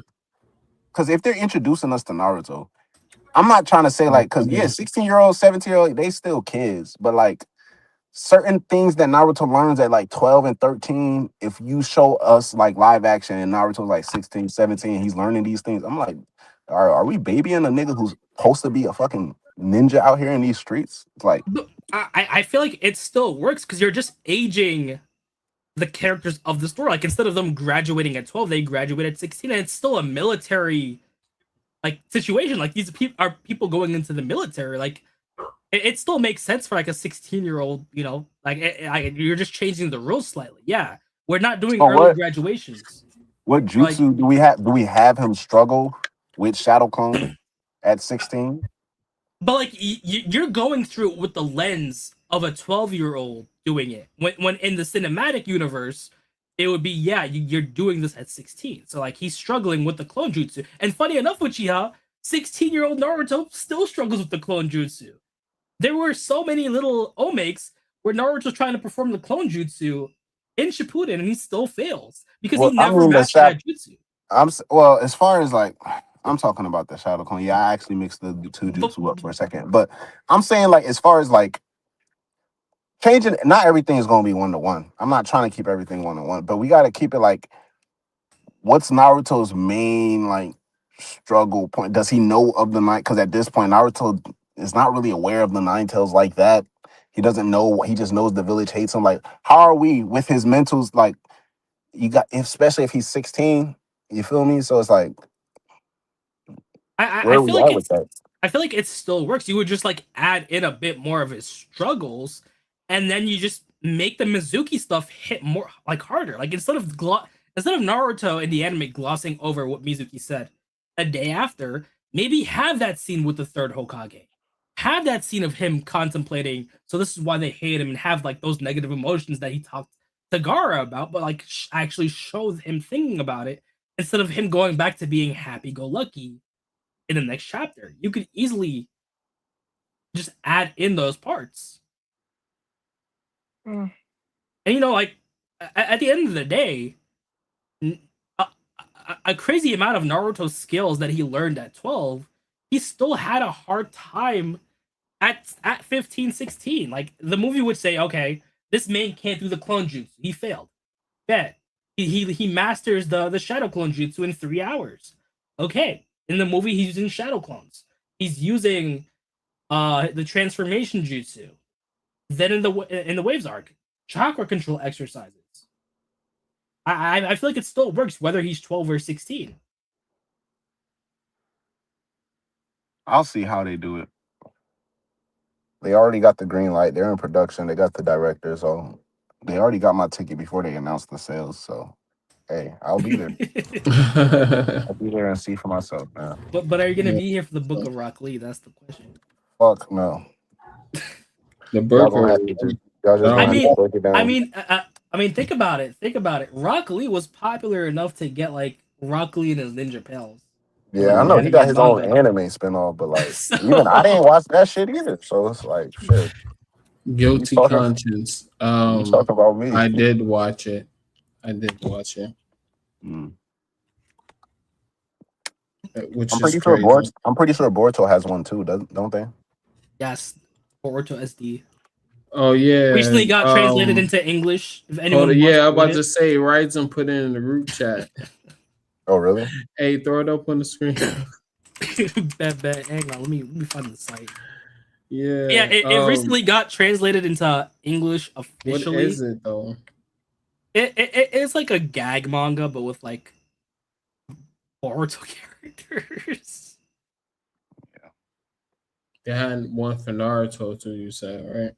For Lee. Rock Lee was Lee. the main character. Naruto's there. It's just Lee was the main They had focus. some cool fights. The only thing I seen for that Lee stuff is like when Lee fought Sasuke and stuff like that. That was hard. And you So know what? All three 1010 fans, 1010 gets screen time in that show. What show? Rock Lee and his ninja pals. Okay. I thought you was talking about the manga. I thought you I meant think to it's also a made manga a for show. like Rock Lee at least. No, I mean like the fan made one.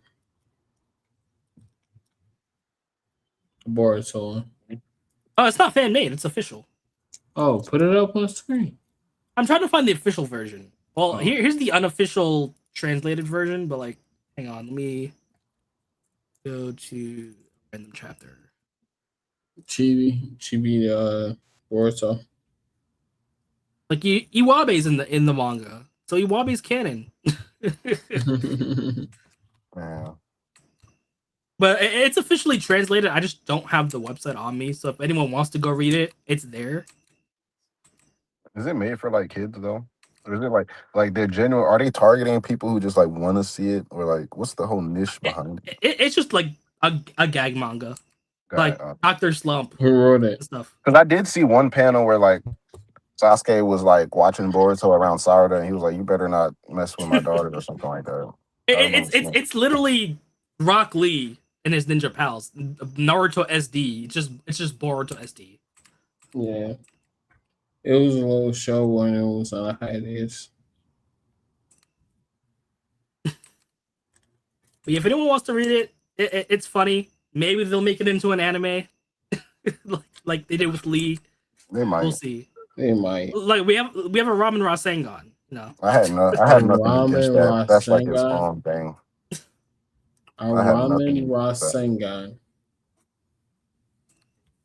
yeah, they're clashing with ramen and hamburgers. it's the Naruto and Boruto fan bases.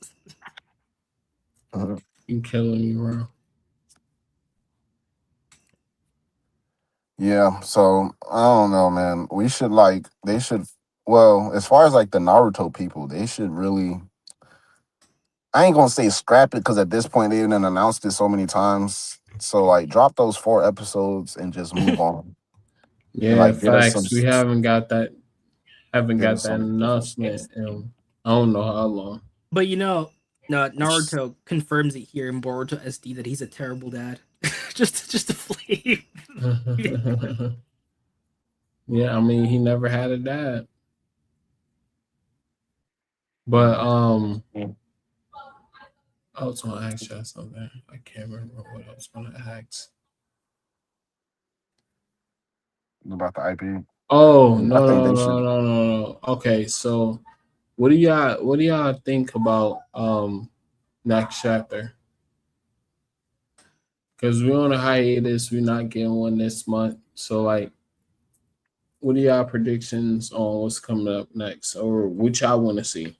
If Momoshiki doesn't bully Kaoki, I'm gonna be severely disappointed. And Momoshiki doesn't bully Kawaki? Yes, I need that Kaoki beat down. To be honest, I I want don't think that's gonna Boruto. happen. I want Boruto to get his to get himself like to get free of Momoshiki's control emotionally. It's like you have Himawari reach out to him, or you have someone reach out to him to where he forces control back. if Kawaki just beats Momoshiki and someone saves Boruto from Kawaki killing him, I'm gonna be a bit disappointed, to be honest. I don't even know if we're gonna see Momoshiki next chapter. No, I mean, are we leaving off on the cliffhanger of Boruto trying to save Sarda? Like, is Boruto leaving the village? Like, I don't think he's going to He's sit there. definitely gonna have to figure out what he needs to do. So either you just go back to Koji and ask what's happening, or because I we don't know. know There's no way he can get to Sarda, so there's nothing else he can do. because we got to think about it this way. He already missed code, so he's stuck in the village for now. But also, Koji told him to stay calm and to stay here, and he freaked out when Boruto teleported there. So that's what's making me think that Boruto's gonna snap in the next chapter. Because if it was as simple as Boruto just showing up in the village and him missing code and nothing else happens, why is Koji getting so mad? Because he even says, "Hold on, Boruto, don't go. Something will happen to him, like whether you'll go insane, whether you'll go out of control, go on a rampage. It could be whatever." But he did get cut off. He says, "Damn it, that fool." Boruto shows up. Claw marks are like they already went through the claw marks. The emblems are there, so Sar doesn't have it. He says Sarada. If we go back to I think his first instinct would be like to go there, and then he's like, "Damn it," and then just instantly transport to the Ten Tails dimension. Assume like maybe he might take her there and go there, and if she's not there, then it's like fuck. because we gotta remember though, he already went to Ten Tails' dimension. I'm talking about at this point, like right now, like Because I'm saying like at this point, like in the heat of the moment where things are going down, your plan just failed.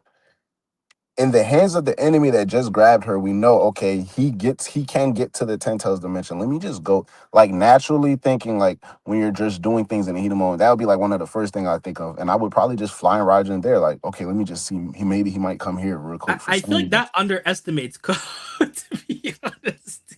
Because you gotta remember, why would like I can see the heat of the moment, but like why would Code even go there to Ten Tails dimension when he knows Boruto can do that?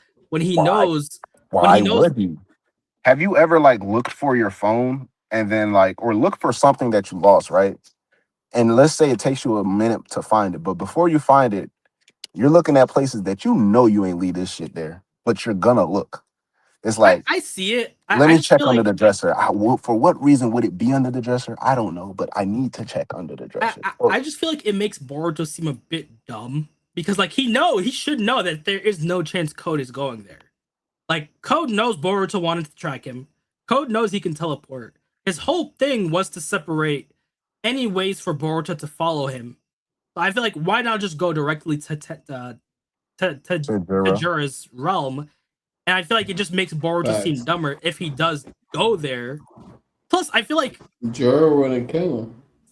Plus, I feel like we see in prescience, we see Boruto bending down, pause, holding something. Then in the next frame, we see the karma going up. We see Kawaki, we see Himawari, we see Leaf Ninja. So I feel like it has to imply that this is happening in the village because we see Momoshiki. Because he's picking up Sarada's earring. So unless she dropped that motherfucker when her head got smashed into the ground, it's like, how does he even get to her earring? I don't think it's like immediately what happens next. I really like honestly thinking, like from the outside looking in, I would believe that's a premature move for Ikimoto to make. Like to open up next chapter with Boruto raging. It's kind of like I seen this coming, but also at the same time, it doesn't really make sense at right now just to see like, oh snap, damn, she's gone, and then boom, Momoshiki pop. It's like, huh? I feel like I agree with you, but I feel like they have to do planning because we know Jura is gonna be in the village also. And if Momoshiki is rampaging in the village because we see the Leaf Ninja, we see Himawari, then it's either he snapped right then and there, or he saw Jura and snapped.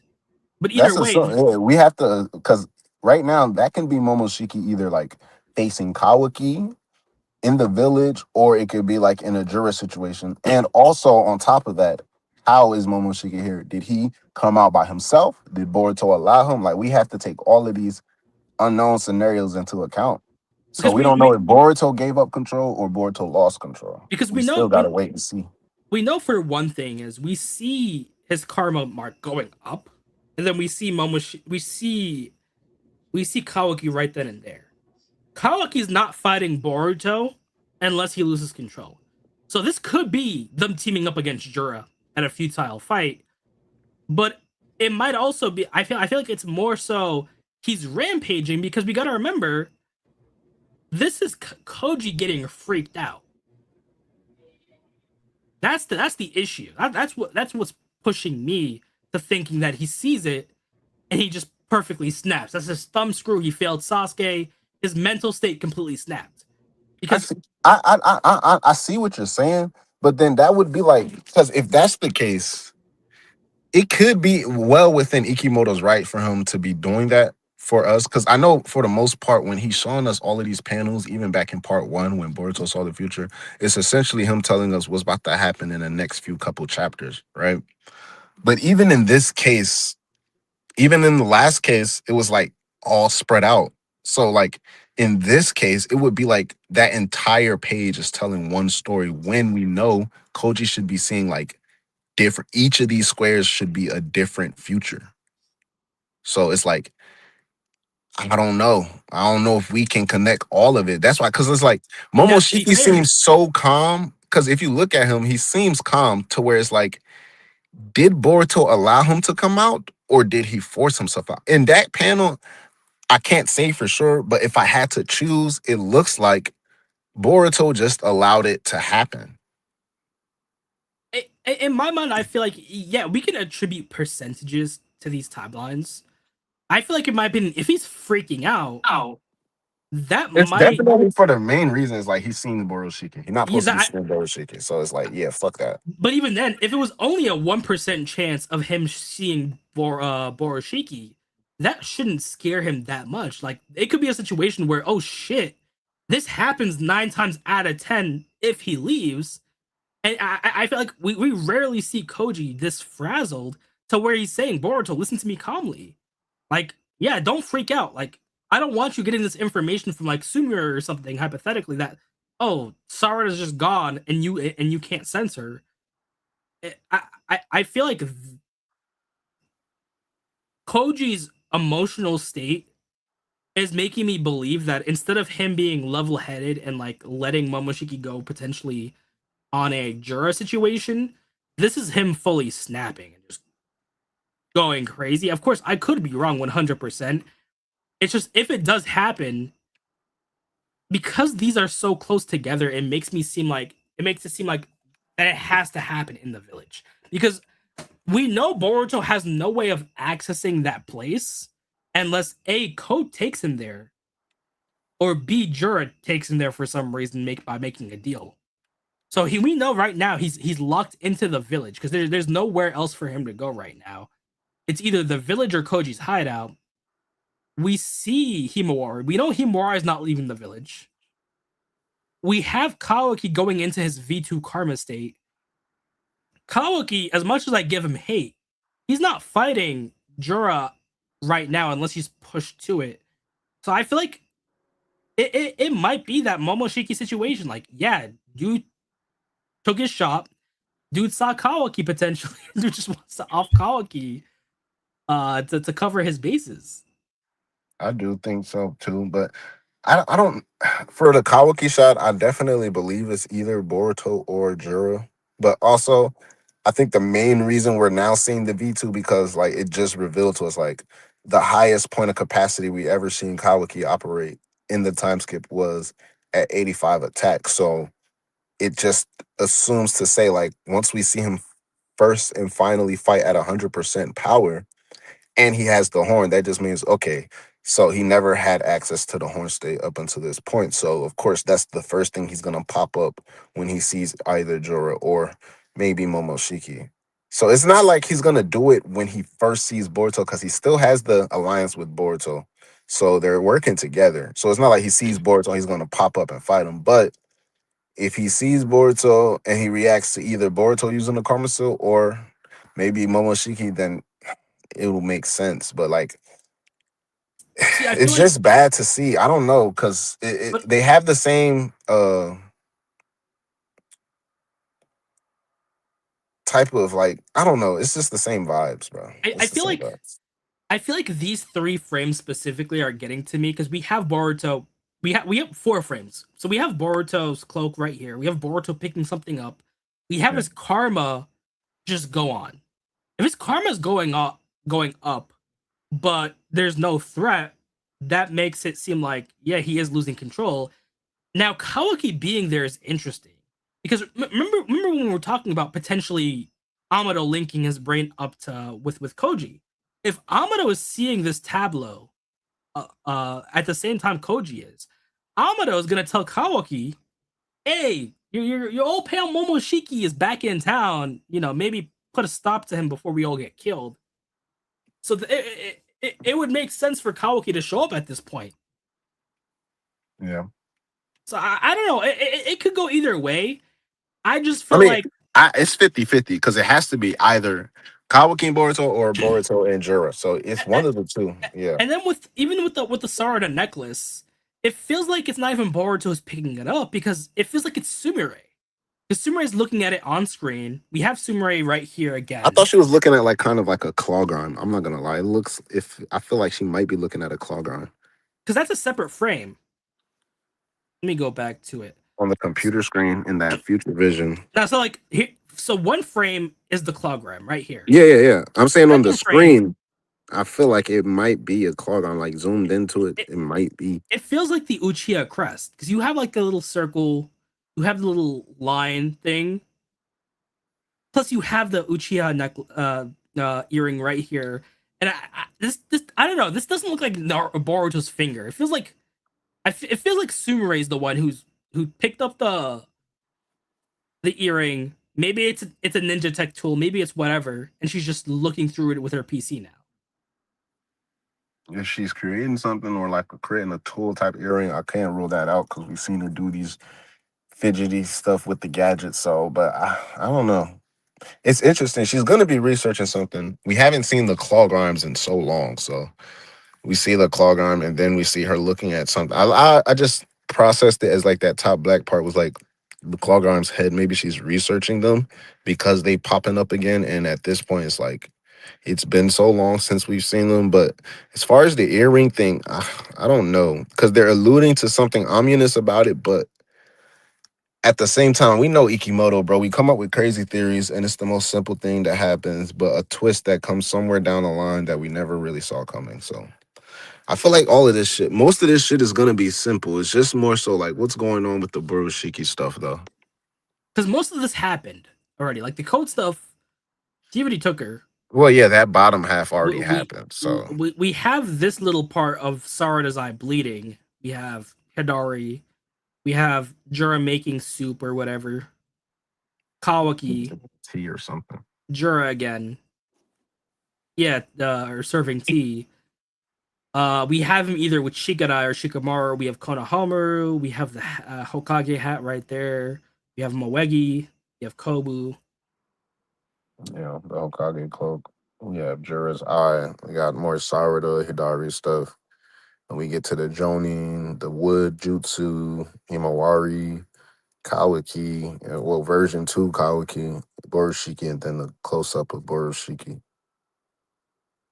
So I don't know. It seems like he took a break this month for a reason because he's fun to cook up Watch something Spider Man. nefarious. What do you mean he wanted to watch Spider Man He and go to wants to Disney? watch. I was about to say he went to Disneyland, bro. That nigga took his ass to Disneyland, bro. He definitely did. Like I feel like Koji is saying, "Damn it, that fool." I mean, if it feels like if it's just as simple as going into the village, dude can teleport out. Like, there's no big deal. It feels like this man's like 2 seconds from losing control, in my opinion. Just off of Koji. It's been a while since we've seen Koji this flustered. Yeah, facts.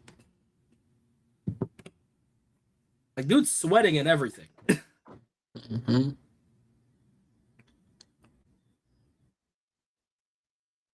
Yeah, because he's stressed out. Boruto ain't listening. 100%. I don't know. Like it's gonna be interesting. Like if it was just a run of the mill chapter, I would be disappointed. But I think Ikamoto will deliver, and I think we're gonna see Momoshiki in the chapter, whether that be in the beginning or the end. I feel like we will see Momoshiki in 37. Plus, his horn is healed. That could have like another connotation to it. Because if we remember, Boruto broke the horn and got control back. So like Right. maybe the horn being regenerated symbolizes Momoshiki having a stronger mental state than Boruto currently. Or maybe they agreed to collaborate. That too. It's gonna be interesting to see like how it goes, because it feels like if Momoshiki was just playing ball right now, I don't think Koji would be this freaked out. That's my thing. And even then, for Momoshiki to come out and it be Boruto's choice, that means they're fighting the big bad, aka fighting Jura. Yeah. And I feel like if it's happening in the village right now, we know Jura's not gonna want to fight in the village, unless Boruto just says screw it, I want Sarada now. But like I feel like there are easier ways to get the Sarada than just to try and beat down on Jura. That's what I'm saying. We have to justify why Borushiki would be popping up in the village. Because, like, the whole point of Momoshiki being depressed is because he can't overwhelm Boruto's power. Like, no, I don't even think it's a matter of strength or anything. It's just a matter of, like, nah, Boruto has control and he doesn't. Momoshiki needs to either have permission from Boruto or wait for an opportunity where Boruto allows an opening. So, it's like, I don't know if, like, we have to justify that next chapter, which is why I say like it has to be Boruto allowing Momoshiki to do this, and it has to be for some reason. But see, here's the issue. It is justified. He lost Sarada. That's the situation. What did he promise Sasuke? What did Sasuke tell him when Sasuke thought he was gonna die? He said, Did, "Protect my daughter." but at the same time, like in terms of like Boruto's morale and his ninja way and all that, he has that type of faith in her, like Sasuke with Sakura. Like when Sakura got kidnapped by Shin, nigga, Sasuke was like, bro, my wife is strong. Don't worry about it. So at the very least, Boruto is urgent to get to her and needs to address the situation right now. But I don't think he's in despair, like, fuck, she's gone. Like, no, I'm pretty sure he's thinking, like, I need to go there and help her out in whatever situation she's in. But see, I feel like it doesn't have to be full despair. It's just he finally cracked. That's the problem. He lost another person who knows who he is. It doesn't fully matter if he believes in Sarada or not. If his mental state is going in flux, that's enough of a chance for Momoshiki to take over. If we remember what Omnipotence was cast, Boruto couldn't stop Momoshiki from inching up and taking over. It only stopped once Sasuke saved him and his mental state went back up.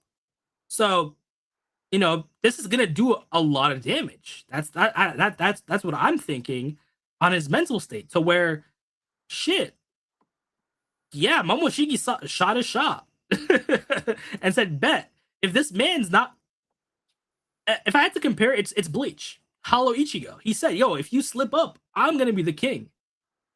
Boruto slipped up, and I just don't think this is enough though for him to, because like think about everything he's been through in TBV and all the moments that could have potentially been like the moment for Momoshiki to take advantage of. Whether it's like what is causing Boruto to have this wall up to where Momoshiki just wants him to die. Because when Jura shot him and sniped him and he was on death's door, like if that's a time, if any, to take Boruto over. But he didn't. but So see that it means that he couldn't. but see the reason why is because the rules have changed slightly. If Boruto's in base, as long as his will is strong enough, Momoshiki's not going to take over. If I had to compare it, it's the curse mark all over again. What did Kakashi tell Sasuke when he sealed his curse mark? The seal relies on Sasuke's will. If his will is strong enough and he doesn't want to use the curse mark won't affect him. But if he willingly gives into temptation, the seal's not going to be effective. That's the issue. It doesn't matter anymore if Boruto's hurt or not. His mental state is what's keeping him active. Momoshiki gave up because his mental state was a fortified wall. He was never going to be able to take over Boruto unless Boruto willingly tapped over the karma. That's the issue. When Sasuke turned into a tree,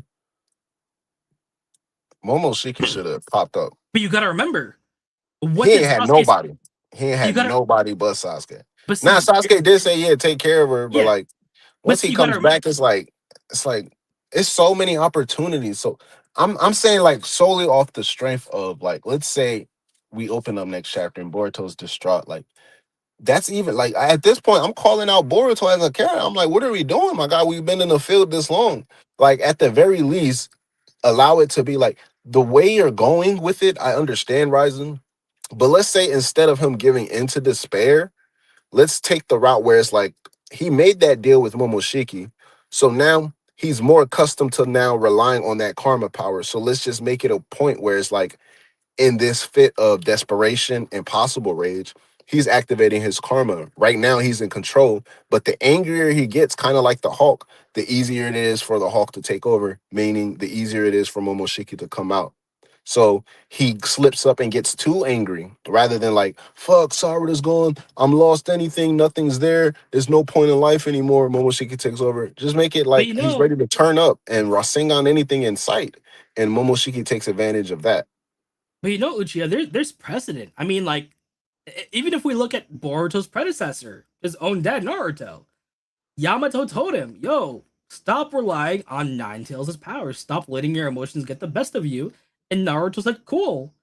Guess what happened when Hinata got impaled? Dude snapped. It wasn't even a process. Dude instantly just went crazy. So I mean, she got Donut Club right in front of his eyes, though, bro. He don't know if she's alive or at that point she's dead.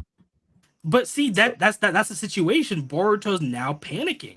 I mean, he now failed this. He was already living with himself by failing that also feeds into like at that point, Naruto was angry. He literally told Pain, "I'm going to kill you." And that he did all this extra stuff, the speeches, like he blasted, like he was angry. He gave in, but like I'm saying, it's not more so like there's no, because that's the thing Momoshiki is waiting on, for Boruto to lose all hope and just basically be depressed like he is to take over. But I'm saying like this isn't enough to make him depressed. It's enough to make him pissed off. And I think Momoshiki should try to take advantage of that. But banking on the depressed angle, I think that's a far fetch, especially when this guy Boruto, he's been through so much these last 3 years. He's cold to a point where like he's not even willing to like make amends to the people who know. Like before Shikamaru had to convince Boruto to work with him. That's how much Boruto was like, I'm not fucking with y'all. Like he said, leave me alone. But Fukasaku died. Naruto didn't even flinch. He found out Kakashi died. He didn't even flinch. He saw the village in shambles. He didn't flinch at all. Dude saw Hinata get stabbed. Dude didn't even think. Dude immediately tapped out. Like, even when he was angry, he was in control of his emotions. He wasn't letting Nine Tails go through at all. The second he saw Hinata, dude exploded. But Boruto's like, he's different, bro. He approaches things different than Naruto. Like let's go back to the Boro fight, right? Because with Boruto as a character, when he saw Sarada getting demolished, he instantly went to try to, you know what I'm saying? I think he like broke Boro's arm with a kick and tried to Rasengan him and then ended up getting flattened. Like he's the type, like he's more active, angry. So he's not gonna react like Naruto in these type of situations, or have the even same type of responses or process or like brain processing moments. But see, here's the issue: it's not his choice.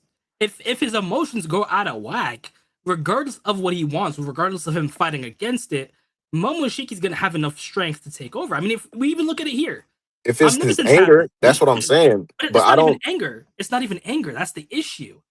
Like I can show you right now. Once he learned about omnipotence, once he saw his friends leave him, he was susceptible to Momoshiki, regardless of if he wanted it or not. I can find it right here. He gets caught by Team 10. So he's caught into Shadow Paralysis Jutsu. Then we see Momoshiki talking to him. He doesn't want to kill his friends. He even tells Momoshiki, stay out of this. What happens? Momoshiki progressively starts taking control. He said, nah, I don't care what you say. Your health bar is at 1%. Your mental bar is at 1%. But we're talking about a Momoshiki who's not depressed at this point.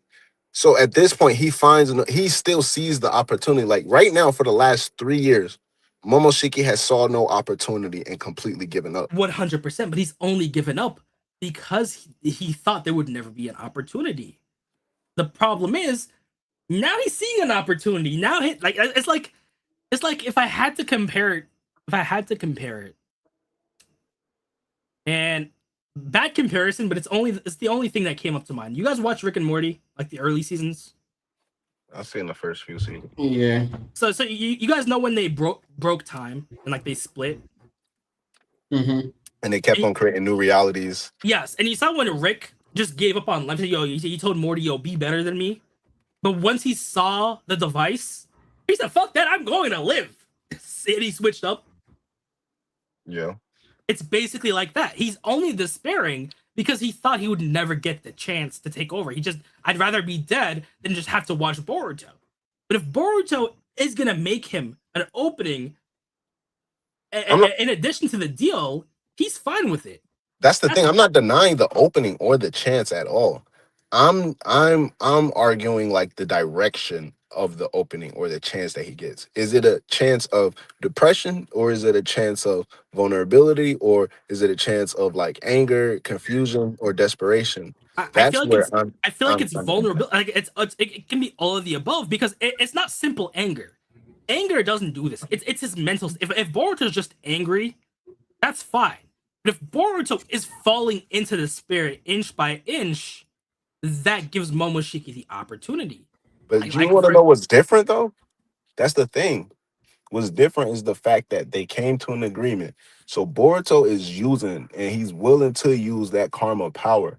So him being angry at the first time, like when he's fighting Jury, he's angry, but he's cautious enough to be like, I'm not gonna tap into this karma because I could have my will do this or that any way I want. But if I activate the karma, that allows some type of way or a gateway for Momoshiki to have some type of influence in the way. So now at this point where Momoshiki is letting him use the karma, and then Boruto gains emotions in the terms of like, let's see, being extra angry or extra desperate, I can see him using that opening because one, he's already actively using your power that you have control over. So you can take advantage of his emotional state at that point in time if Boruto's actively activating the karma.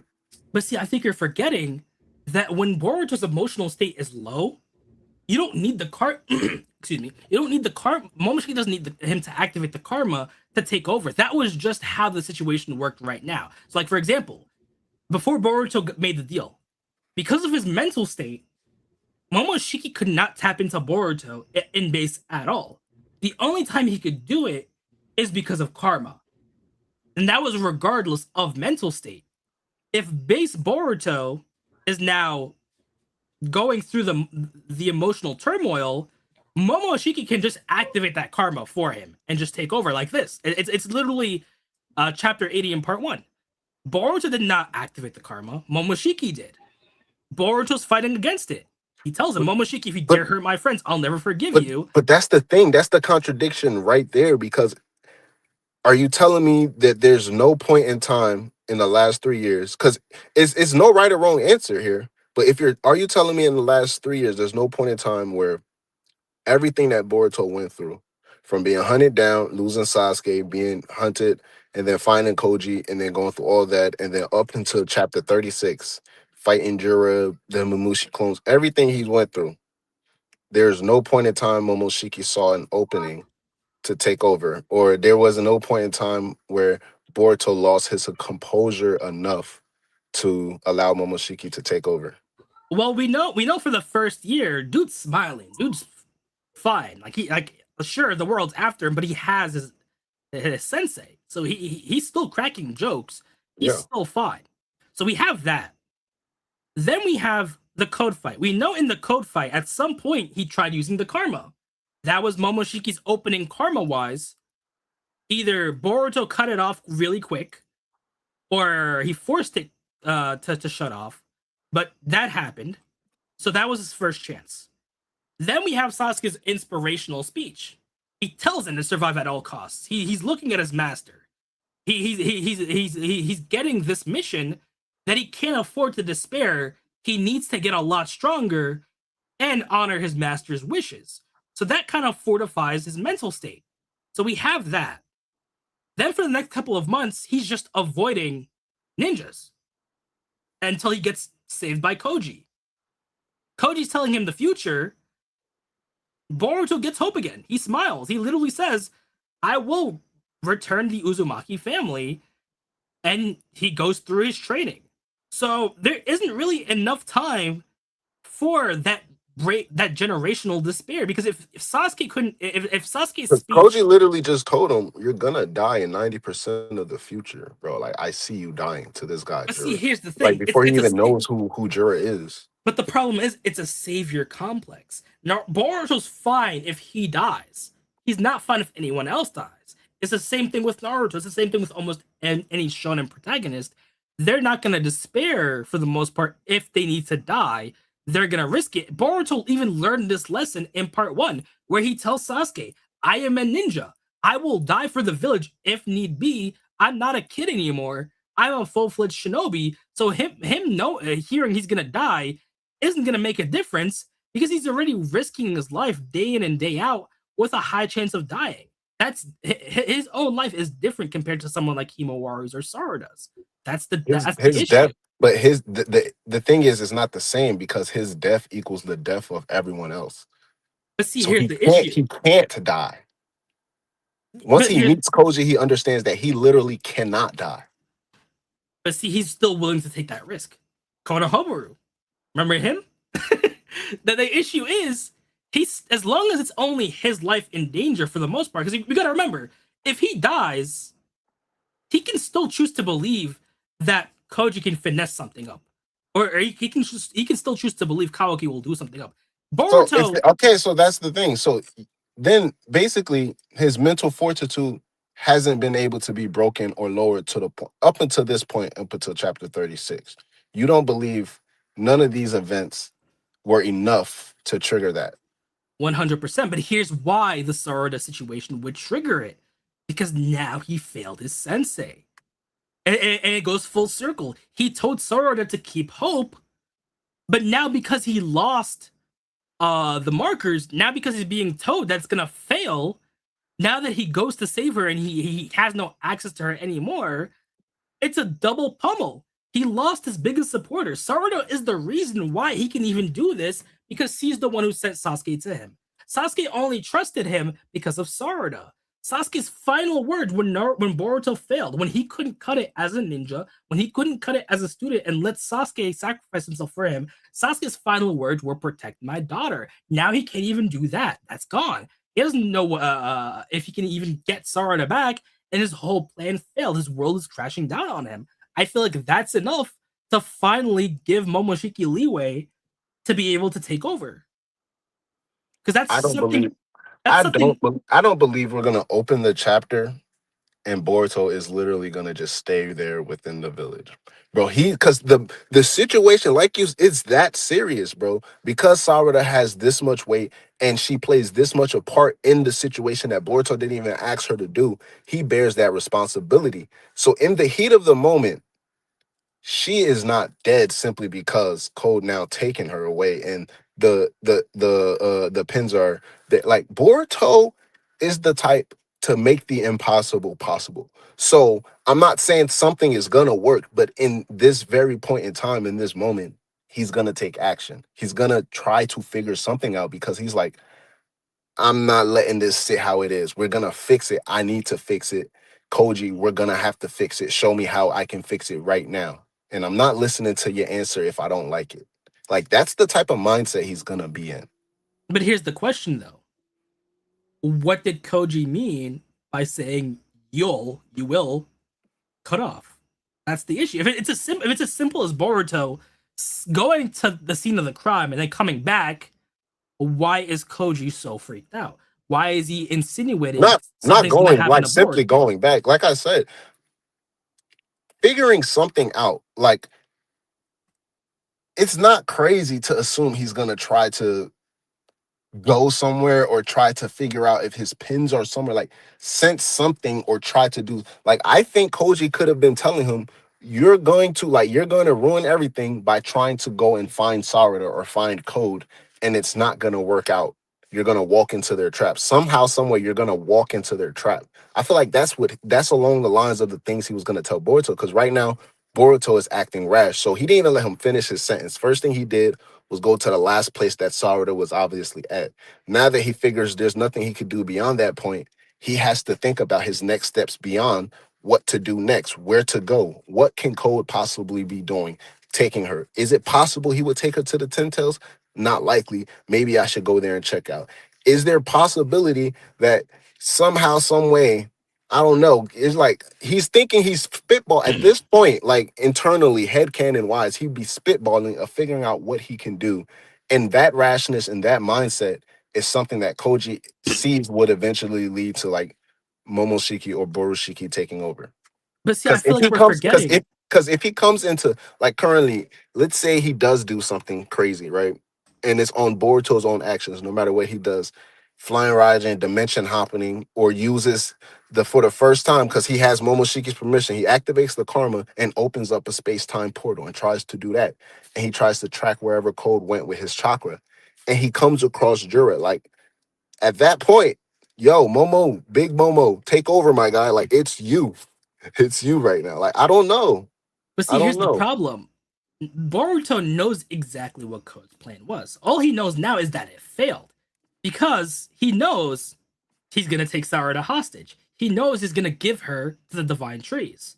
So Code going into other places and doing side quests isn't in the cards right now because he knows Boruto and Koji both know Code is gift wrapping Sarada mid teleport and going to Hidora and Jersey. Yo, I'm back. Yo, remember that chakra fruit? I have a trade. You know, I give you Sarada.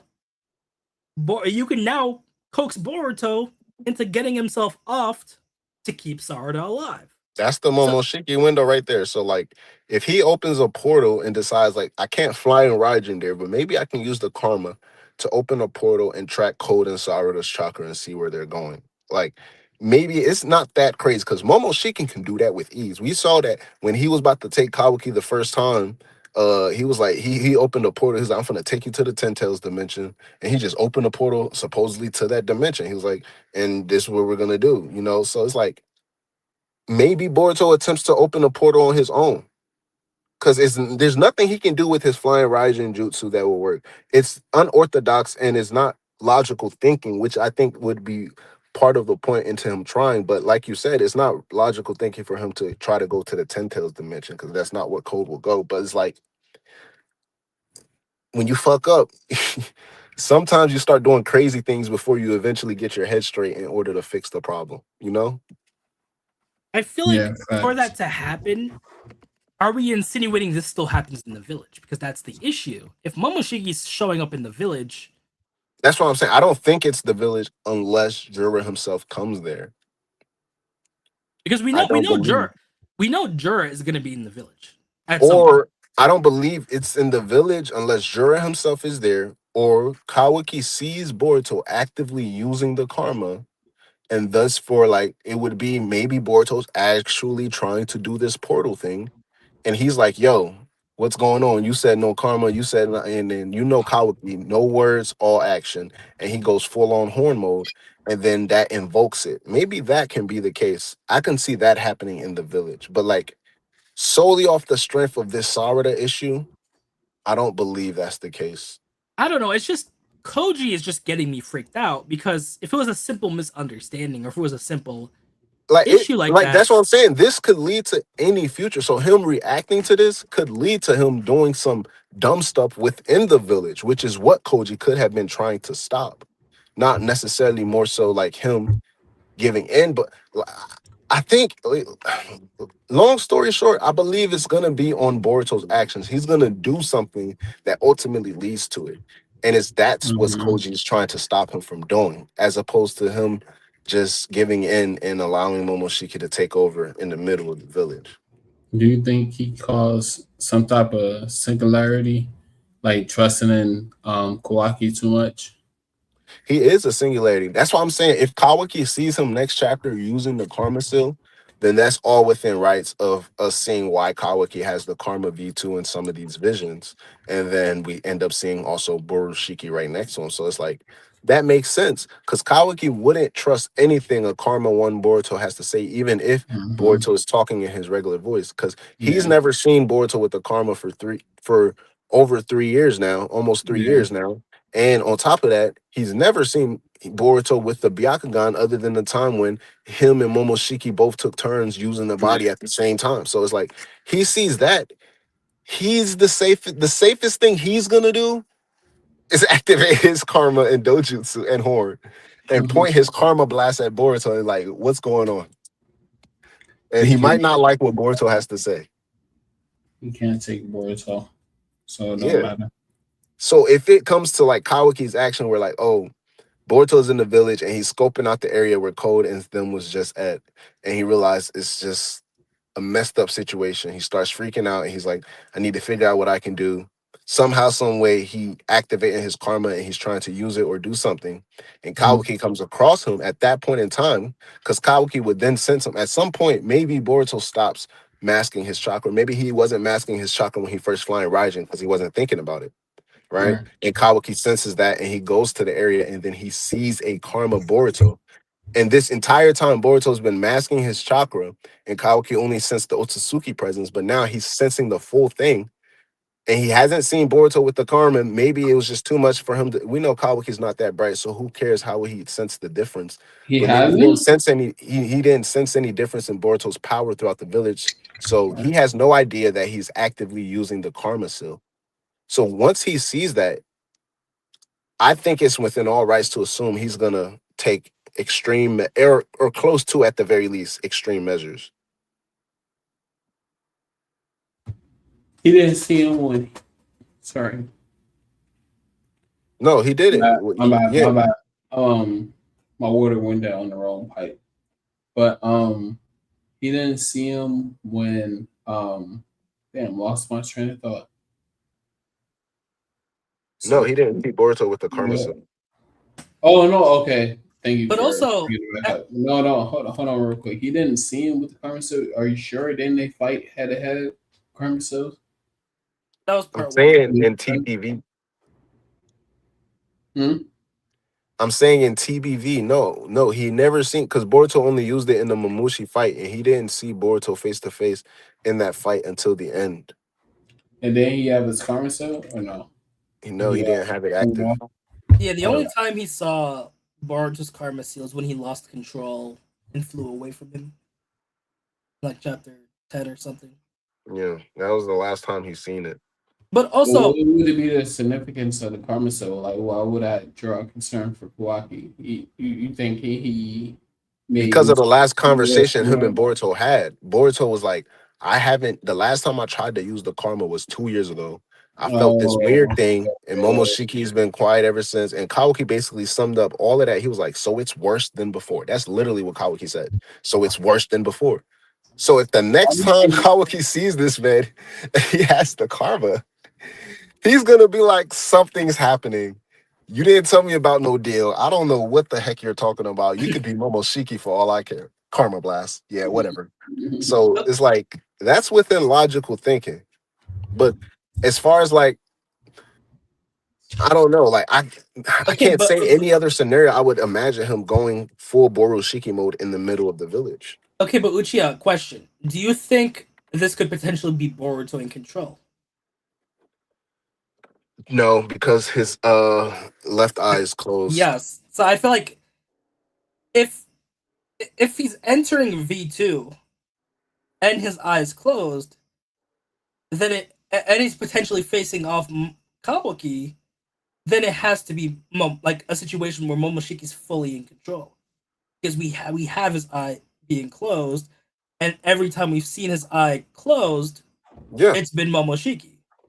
yeah, I that's what I'm mean, in saying. this context, That's what I'm though, saying. That's the point where it would be. I'm saying that would be completely separate from Sarada being kidnapped. So like it's not even anything against Momoshiki because that's gonna be Momoshiki popping up. But to justify Momoshiki popping up within the village, it has to be connected to Kawaki or Jura.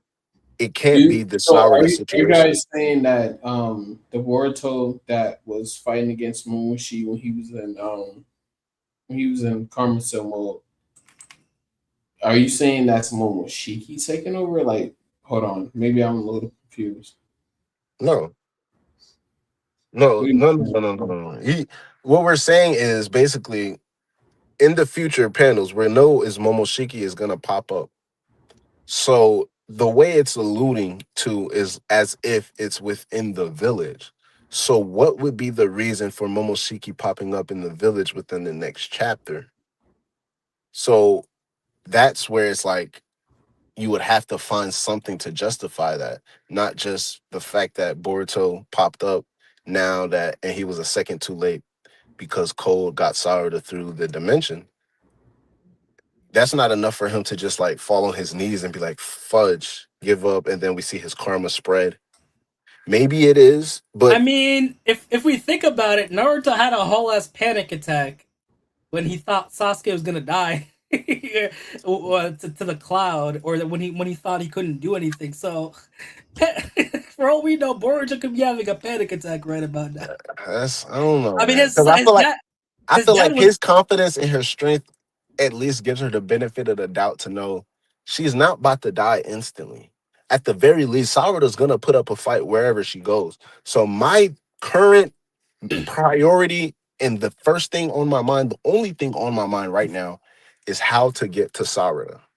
I mean, to be Not fair, so sorry to it's cut you off. no, no, no. Go ahead. I That's was it. gonna say, to be fair, wouldn't Naruto have competence in Sasuke's strength of him not dying to a cloud ninja? Who He's knows? still He hasn't. he's still panic attacked. Who knows? He's been like at that point he don't know what's going on with Sasuke, and for all like they was on like 2 3 missions together. They knew each other, and he just knows like all the word of mouth. Sasuke's been doing this. Sasuke's doing that. He joined the Akatsuki. What do you mean? So he's just hearing stuff, and he's like, "Damn, this got I to mean, be he true." did lose to Sasuke in their encounter. You feel me? So at this point, it's like, hey, man, they're two different people in 2 different relationships. Sarada and Boruto grew up together, and they, you know what I'm saying, they know, and then they built that bond with Team Seven. I mean, to be fair, last time Boruto really saw her in combat, would we And see? Would we he see? got Sasuke's confidence where he told him in the time skip, and then he got Koji's word where even though Boruto didn't like it, Koji's rebuttal was like, bro. We needed somebody to die, and we needed you not to show up because we need Sarada's Mangekyo power in the future. So he has all of these side things in his ear, in the back of his mind. It's like, yeah, Sarada's strong. Sarada's I this. don't know. I feel like in that situation, I feel like he's right to like go into a bit of a spirit situation. I don't know. Maybe that's just me. I feel like it is enough to break him. I don't. At least to That's an what I'm saying. extent. It's not enough because let's flip it. Right? Pause. Let's just say I don't know why I said pause. That's a no pause, bro. We got to start calling false pauses. My fault. False pause. Let's flip it though. Right? Let's say Boruto was there and that was part of the plan where he has eyes on the situation and everything's going down and it happens in front of his face. I can give him the benefit of the doubt there because there is like he literally let it slip away. At this point in time, he would have found out either just a second later or the time when Koji, because we know Koji told him it was gonna fail, and then right at that second, soon as those pins dropped, that's when we seen Boruto sense them and he flying Raijin out of there. So it was either gonna be that or as soon as he sensed the pins drop, because he would have been like, "What the hell? Why are they dropping there?" Flying Raijin, he's over there and he sees, damn, it failed. Sarada got taken without the pin, so. I feel like we're falling into the trap that they have to be there to face that emotional turmoil because the same thing happened with Sarada. Sarada just heard stuff, and that emotional turmoil was enough to awaken her Mangekyo.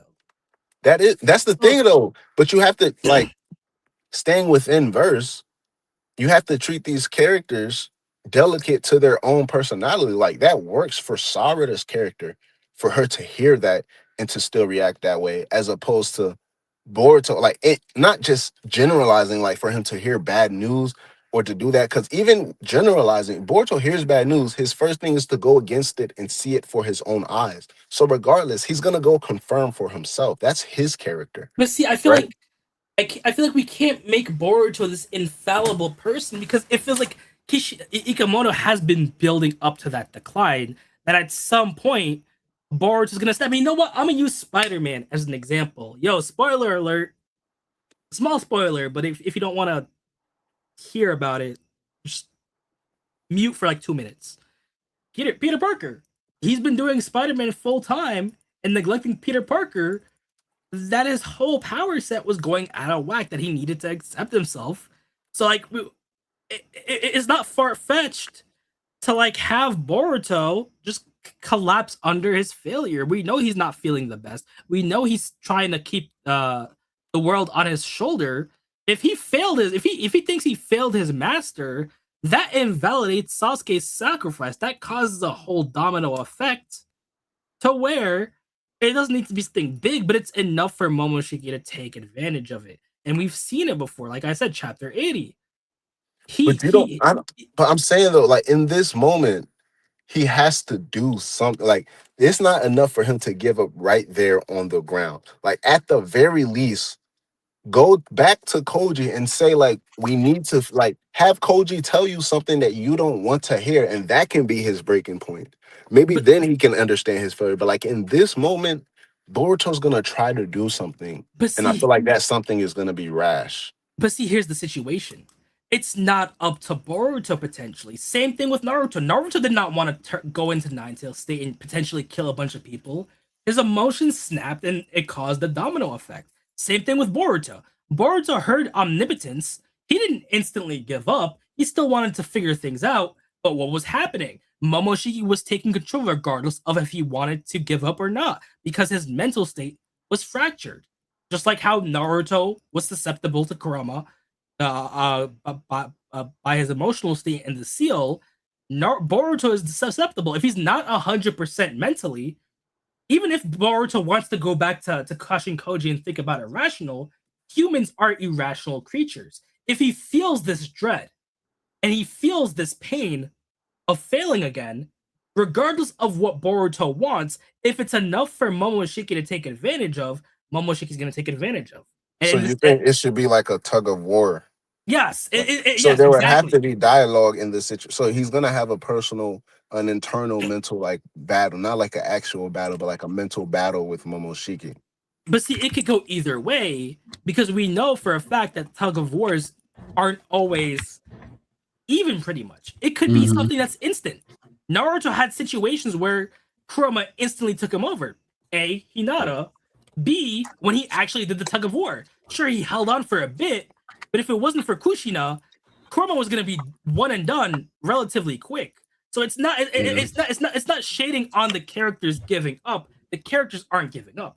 It's the problem is their downfall is that mental state where their enemies can take advantage of regardless of if they want it or not. Momoshiki even says it. If Sasuke didn't come in, right? If Sasuke didn't save him, if Sasuke didn't explain everything that was going on, Momoshiki would have manifested, killed Team 10, and he would have just been there. That's the situation. But because Sasuke was enough for Boruto to lose that dread, to lose that coming despair, he was able to push through. Same thing for that speech. Boruto's not giving up. 100%. I'm with you, Uchiha. Boruto's not the type of person to give up. But in this situation, because we're dealing with emotions and mental states, it's not fully up to Boruto. He can try to fight it, and we've seen, for example, Naruto. He tried to fight Kurama's hatred. He failed. It wasn't until he met with Kushina that he was actually able to do something. So it might not seem like a lot, But if his mental state just went down enough for Momoshiki to take over, the situation is not in Boruto's control anymore. That's the issue. Yeah, He, I he can don't think they will be able to do that to do the tug of war either, because that's a tail beast. I mean, Momoshiki, you can do the tug of war. Momoshiki. I don't think so But because like Momoshiki hypothetically is a speaking, in terms of like for the mental control, like Yeah, say like because they already did it back and before. forth. They went back and got forth you, because got you. they went back and forth in Ishiki's realm. Right, Like he broke the horn and everything. So that was right. a tug of war between wills. So that was Yeah. when they were like, I would say that's about an even match. Like he's able to manifest, he's able to take control momentarily to stop Momoshiki. I would say this situation is more so that's it. It's that Naruto Hinata moment where Naruto, regardless of him, like Naruto, if you ask Naruto, would you lose control of Nine Tails and kill all the villagers? He would say no, but it got away from him. He felt so much despair seeing Hinata die that it wasn't up to him anymore. Similar to thing with this tug of war. It wasn't an even match. The second he grabbed onto Kurama, he lost. That was it. There was no tug of war. Dude touched him and done. He's done. That's it. It's over. Kushina bailed him out. Boruto doesn't have a Kushina. If his mental state from panicking over Sarada is enough, Momoshiki can just in a snap take over, and you'll have to do that tug of war later. Maybe he has a Tonari. I mean, I wish I'm with you. I'm with you, free game. I wish we got Tonari. Ikamoto for some reason forgot about him or whatever. He's on the mood. Maybe not. Like, I mean, here's hoping. I would hope it may pay off in the future. Like, I'm a believer. It's probably a reason why they like took him out of the story. So like years later, he can play a significant part. So I'm not gonna write him off. Yeah, write him off. 100%. You know, I'm a believer. I want that Jogan hype. Look, man, my thing is, bro, it's just that Boruto himself would have to do. I'm not saying it have to do or be more, but like it would have to like that. It can't make sense that way. I just can't see it. The only way I can see it making sense is if something goes down within the village on top of this. But like just imagining, let's just take away any scenario because I'm adding these scenarios to justify it. But if we take away all of these scenarios and it's just for the fact he pops up, the pins are there on the ground, and he screams Sarada's name. Excuse me. Ooh. And he screams Sarada's name, right? It's like I like in character of him, I don't know. I don't see him just standing there in the distraught trying to process the situation. I see him trying to do something else, which would ironically make the situation still worse. So like, I'm just trying to like dictate the road. We're at the same destination. We're both trying to get to the same destination. It's just a matter of like which road we're trying to go to get there. So like I'm more along those lines where he's gonna do something that like I feel like Kasha and Koji, because if we go to what Kasha and Koji he was about to tell him, you will. Like Boruto was gonna do something. I feel like it was gonna follow with some verbiage rather than some type of metaphorical speaking in terms of like despair or understanding how much your plan failed. Because the minute Boruto was told his plan failed, he transported there to the place regardless. So, and he was a second too late. And that's emotional panic. That's the thing we got to remember. Boruto might seem outwardly emotionless these days, but he still has that heart. He still has those emotions. It's a slow decline. Well, then we'll see. Because I don't. All right, if we keep it within character and he's just still in this current state, we'll have to see because we only seen the last few pages of the chapter. If this personally is enough for Momoshiki to then start making moves, because if this is enough, then disregard everything I ever argued within the last hour and a half, because that would basically destroy the whole point. But I don't believe this would be enough. And on top of, I don't believe we're going to see Boruto sink further. I feel like we're going to see more panic. Yes, so like other action. Like I can't think of anything. Ikimoto's the writer. He know what he's going to do. So I can't really think of anything beyond just like going back to the Koji and talking to him. One, going to the Ten Tails Dimension 2, or three, trying to use your karma and open a portal and track Code and Sarada. Like, Mm-hmm. I can't think anything beyond those scenarios. But the fourth is what we're talking about and debating in terms of basically this being enough for Boruto to understand he failed. Yes, he made the promise to Sasuke, and this is enough for him to process it as like he didn't keep his promise to Sasuke, all of this, and boom, Momoshiki finds that instant and takes over his body. So I don't know. Because you would either have to take away dialogue from Boruto and have this thing happen instantly, or you would have to give him dialogue I mean, I to feel like lead up to the moment to where it's like, boom, Momoshiki just takes over, and we like now we got Boroshiki in the village. I feel like it can go either way because we've had that precedent. We've had Naruto himself just instantly get taken over. So that could be a way, or it could be a situation where Momoshiki does stop time for a second, laughs at the inferior creature Boruto, and just takes over. I feel like narratively, you can go both ways. Because if we don't even get dialogue, that just shows how distraught Boruto is. That he couldn't even get a word in before he got taken over. And if he does get a word in, it still works because it just shows that his mental state is shot, and because he had those bonds, because he has those bonds, he will always be susceptible to losing control of Momoshiki unless he fully solves his Momoshiki problem. Yeah. Yeah, exactly. Yeah, I agree, but how we get there, we'll have to disagree on that part. I can't say disagree. I want to see if this is enough because we could still yet to see open the next chapter and Momoshiki could be smiling, and that tells us like, all right, yeah, this is his opportunity. But I don't know. Maybe this would be enough for Momoshiki, and it's just because it pertains to Sarada in particular and her importance in terms of relation to Boruto. So, but as far as that, like I can't give it anything beyond that. I'm not gonna like, yeah, I can't backtrack. I'm not gonna give it anything beyond that. Yeah. What's the possibilities that you guys think that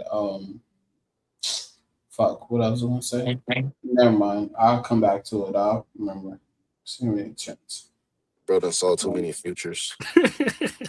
Way too I think many. I think we'll just have to really see. And, you know, we're a month out, so Not for sure, for sure. it's not like we're gonna have to wait too much longer to see. It Not can go. even, It can bro. definitely go We either haven't even way. hit the date. We haven't even hit the date where the chapter was supposed to drop this month. We still Oh my bad. we still got like 2 What I weeks. wanted to ask is, do you guys think that they'll blame Boruto for Sarada being missing? Oh, 100%. If Boruto is there, people see Boruto and people see Sarada gone, or even if Momoshiki just shows up in the village, they're gonna blame Boruto. But you know what I So find funny? so actually, now that you say that, because I didn't even process that, because if he's there and let's just say officials pop up and they're reporting Boruto, then it's one or two. Either he stays, and we know he's not gonna try to argue his position because of omnipotence, or he just flying Raijins out of there. Yeah, true. Or Momoshiki takes over in that instant, and boom. Now, what's all that tough stuff y'all was saying? And then it's balls to the wall for like. I'm not arguing against that. Me personally, I don't want it, but like that would like really mess up Does everything Boruto built. question Yeah, that's question exactly. does it make me a bad person that I want Momoshiki to rampage? Because if in the No. near future Ada reverses everything, Kawaki's gonna be the one who's pinned for those crimes, and I just want him to suffer. It's not bad, but I feel like they're gonna remember both futures, so they're still gonna know what Boruto did. Nah, how pissed off would Kawaki be if everything swaps and he's pinned for like so many crimes? I feel like it'd be fair. I mean, he did mess up some aspects of Boruto's life. I feel like that's fair. Have him take the blame Right now, for Boruto's Momoshiki's doing stuff. too much good PR because it's like they fighting allegations. They trying to say it's false allegations because all they hearing on the streets is Boruto's been helping. Boruto saved this. Boruto saved that, and But everybody if trying But to if also, Bor narratives. but if Boroshiki somehow rampage, then all that's null and void. But exactly, and don't forget, in one of those futures, Kobu's smiling. If Kobu gets the report that quote unquote Boruto the traitor, Boruto the Hokage killer is going on a rampage in the village, Kobu's proven right. Like it was an act. You know what I believe though? You know what I believe though? This would be trickles into leading into a civil war because it would be particular higher ups and officials that would understand this to be like, yeah, Boruto doing all this damage, but also it's like, doesn't he seem like someone else when that should be the case for like Kawaki, the one who had the Otsutsuki inside him, and See the Boruto, the one who only just had the wild power, you know? see the only one who would be able to advocate for Boruto is Shikamaru because he knows what went on. Everyone else forgot about Momoshiki. That's the problem. Momoshiki's not even in their mind anymore. So Well, as far as like Kawaki and his potential rampages, they still know that he was the one that transport Ishiki to the other thing, and then he was the one. Well, they kept it secret, but like Sai and Konohamaru and the like other people, they know like okay, Boruto took Sasuke's eye. Well, in this case, Kawaki took Sasuke's eye. It's been a discussion in a five Kage summit. Should we kill Kawaki? Why? Because of Momoshiki. He has this other Mhm. personality. But if they see that other personality in Boruto, yeah, first of all, it's like It bad should news. But be in also on top of Kawaki. that, it's like, It should be in Kawaki. but yeah, I see, can't trust either of you. Like, I'm but not see, saying like let's get Boruto on his everybody road to redemption and forget Boruto, but like, nah, like, what if they just start looking at Boruto and Kawaki crazy? Like, I ain't but gonna see, lie, here's the both of issue. y'all. Sorry to cut you up, but here's the issue. You're glossing over omnipotence when we just got the reminder of it last chapter. Chocho literally said, Kawaki looks nothing like Lord Seventh. It did not bother her. Momoshiki, if people start thinking, wait, shouldn't Momoshiki, if Momoshiki just says, I am Momoshiki Otsutsuki once again, and people say, wait, shouldn't he be in Kawaki? They're just going to gloss it over in a couple minutes because of omnipotence. That's the problem. I'm saying Even most Sasuke. people, but even like we seen throughout the story, the people who cling to it, they use something that happened in this reality that can't be erased, and they use that as their anchor. In this case, Boruto said to Shikamaru in one of their first telepathic conversations, he was like, regardless of what you're gonna forget about this conversation, if you just accept the fact that me and Kawaki have somehow, some way managed to swap lives, you'll be able to continue to, basically operate. And Shikamaru said, well, if you put it like that, it makes sense. So Shikamaru's whole thing is like, regardless of how much he forgets and omnipotence is still working on him, he understand that in his mind, for some reason, he accepted the fact that he needs to help Boruto because he's truly the one that needs to be helped. So Yes, he just accepts. So that's his anchor. So if we go further into this type of situation, it could be like someone, whether it could be maybe this is enough for Sai to use it as his anchor, where it's like, shouldn't Kawaki be the one we have on watch for a Momoshiki possible rampage? Why is it in Boruto? And then he tracks, okay, Boruto just destroyed the village, and then he turned into something with a horn, and it's like it just doesn't make sense. He was talking different because we know their voices are completely different when they pop up. And it's like he uses those. Like that can be someone's anchor. Like for the it, most people, it's gonna go how you say, like, wait, shouldn't Kawaki be the one who says they're Momoshiki? And then they're just gonna forget about it and accept it because it's omnipotence. But it's someone might have 100% enough. possible. You said what? I was gonna say, sorry to cut you off. I was gonna say it's 100% possible, but the issue is you're not gonna get a lot of people doing it, especially if Momoshiki says I'm Boruto and I'm doing this because you have Sasuke who at Omnipotence's weakest sensed Momoshiki and even he still couldn't comprehend it. That's the issue. Shikamaru anchored himself in a way where he did not need to use his memories. That's the biggest thing. Amado did it, and why I can see your idea working is because Amado was able to supposedly realize that oh shit, no one else can create the cybernetics, so this must be my work. But I feel like that can't really work for too many people. Even if you did get Psy, at best you're getting one or two people. I feel like that's the problem. You're not getting so many No, people no, to where it it's. can make I don't think it should be. It's a matter of who though. Like it's a matter of who does it. So like if if it's it someone like Sai, then we can go from there because we know the interaction that Ino had with Shikamaru earlier on, that wasn't enough to shake her. It was enough to make her question, but it wasn't enough to flip her to Shikamaru's side. But now she has her husband, the reality of her son doing all this, and then a revelation from her husband where he's banking on like, nah, something's wrong with Momoshiki through Boruto just now attacking the village. It just doesn't, for some reason, it just like I just can't sit right with that. And then on top of that, Shikamaru's been acting strange ever since we had the Amato conversation. So everything leads to like it's just all of these little things. It won't just be solely this, but it would be enough to where like everything else that happened would be enough for him to be like, damn, wait, hold on. This might be true. In my opinion, I feel like it would only work for someone like Katasuke or Himawari. Someone who's actually faced Momoshiki. Well, they the ones. Because Katasuke's seen Momoshiki. Kurama's seen Momoshiki.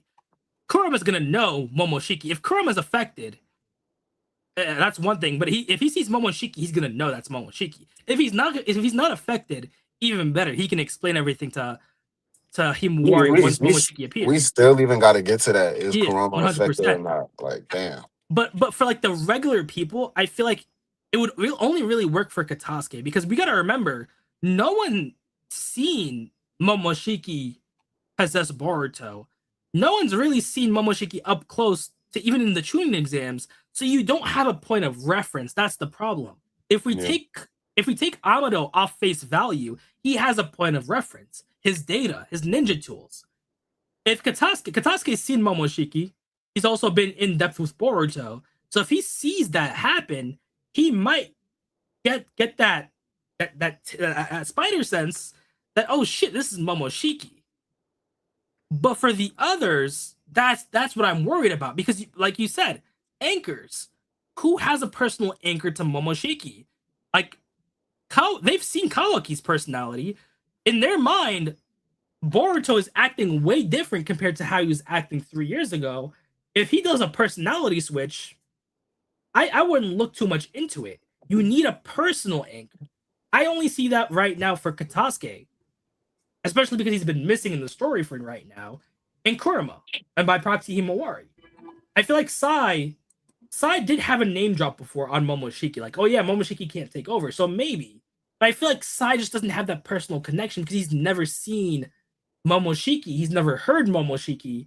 Yeah, it doesn't have to be Sai for sure. I mean, someone like Himawari would work, but for Sai, like that, he's a possibility in the category for like, in the instance, let's just say the only possible thing they have to go off for right now is Boruto attacking the village as Momoshiki. Like, out of all of the people who process this information, like for Sai, for Katasuke, for Himawari, and then of course by extension Kurama, like how would each of these individual process this event, and would any of these individual have like enough in their memory bank or enough like with that has happened as of late since Boruto came back in the time skip to put the pieces together with this current event that happened to where it's like that all makes sense. Like, it's like possible for Sai. Like, it's more easier with your points for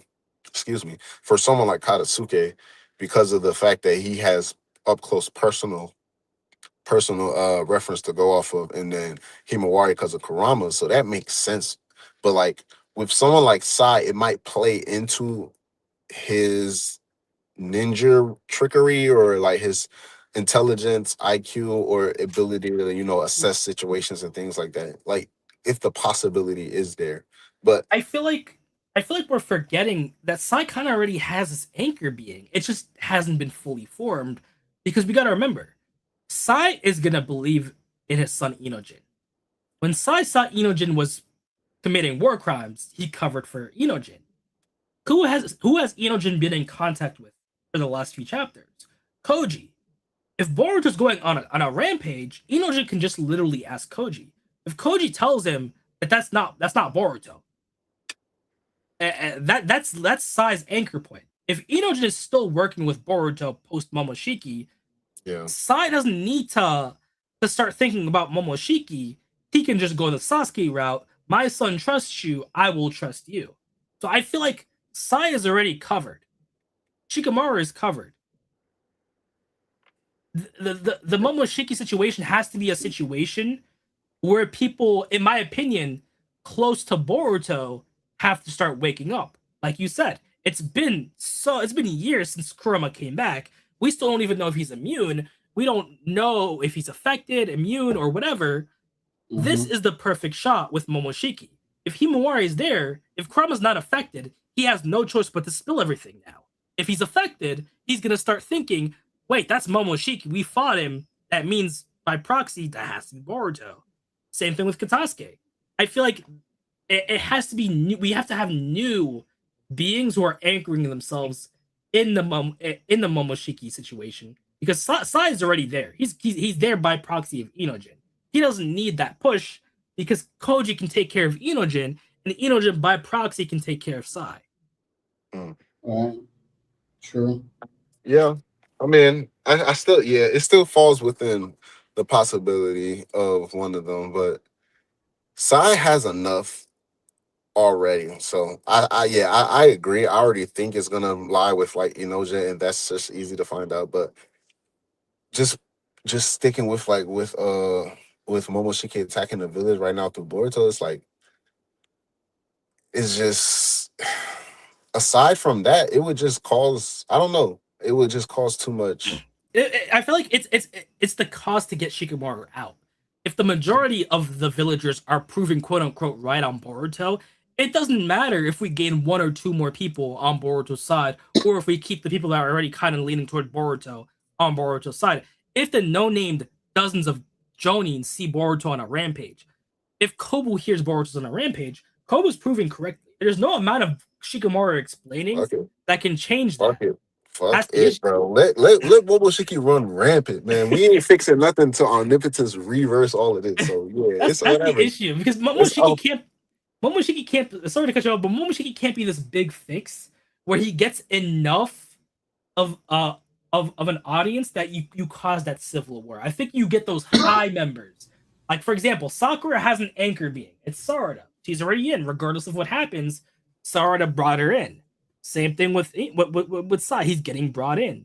I feel like they might be shaken, but that'll just cause them to try and figure out the truth. In proxy, the Momoshiki hypothetical fight is just that excuse for Kobu to get more proof, for Kobu to be justified. Kobu has now been fully justified.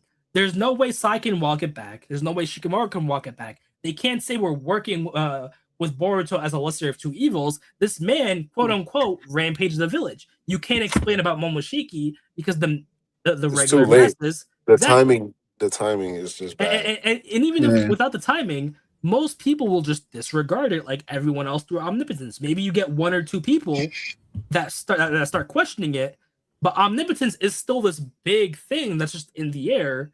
It makes everything more complicated. Exactly. So I feel like it's just a way to get Kobu to be more zealous about it. To say, you know what? This man just rampaged. I have justification to do martial law on this village. Bring me Sumire. Bring me Inojin. Bring me whoever I think is working with Boruto. I'm going to interrogate them fully now because this man just destroyed a third of the village, hypothetically. I'm justified. He would be. At that point, we just gotta accept that Boruto's a villain. We gotta see how far this goes. So yeah, he would be, but we gotta see what would cause it. We gotta see what would cause it. Go ahead. Do you think he have a? Sorry. Do you think he have a change of mind? Since Boruto, since Boruto saved them. Who, Kobu? Mm-hmm. Heck no. He already made his stance clear. He already made it clear in this chapter. He was like, nah, bro. It appears like that, but I'm not buying it for a second. So he made up his mind. Oh, he thought he got backdoor. He was like, it's a farce, bro. They're playing a scam. Exactly. It's a total farce. Boruto just conveniently was passing by and saved me? It's a story too good to be true. No mistake, it was all planned. I was set up. Yeah, his mind's made up, bro. I agree with Koji. He probably should have let him go, but we're here now. We got to go with what we're going with. So I'm all for it. More conflict. Let's get the politicalness going on. Boruto destroys the village. There's no hope of using omnipotence to slowly, like, ain't is basically his plan of slowly changing everybody. You cut off. I You don't know cut if it's just off. me. No, me too.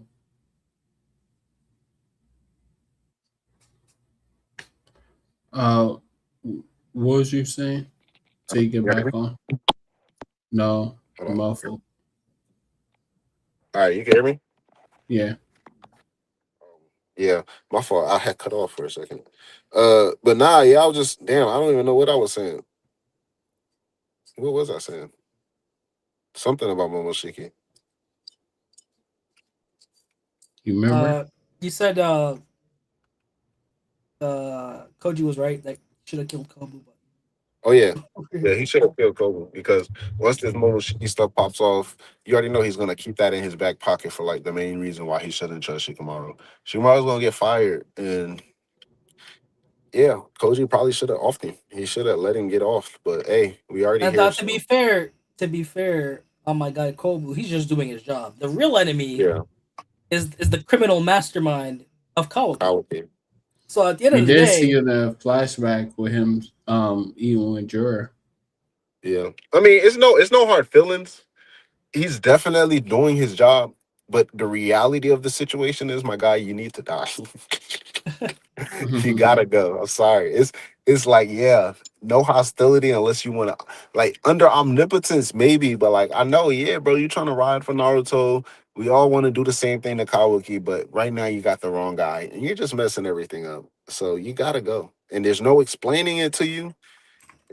Like, if there's no talking, I don't know. Like sometimes people just gotta force, like, you forcing their hands.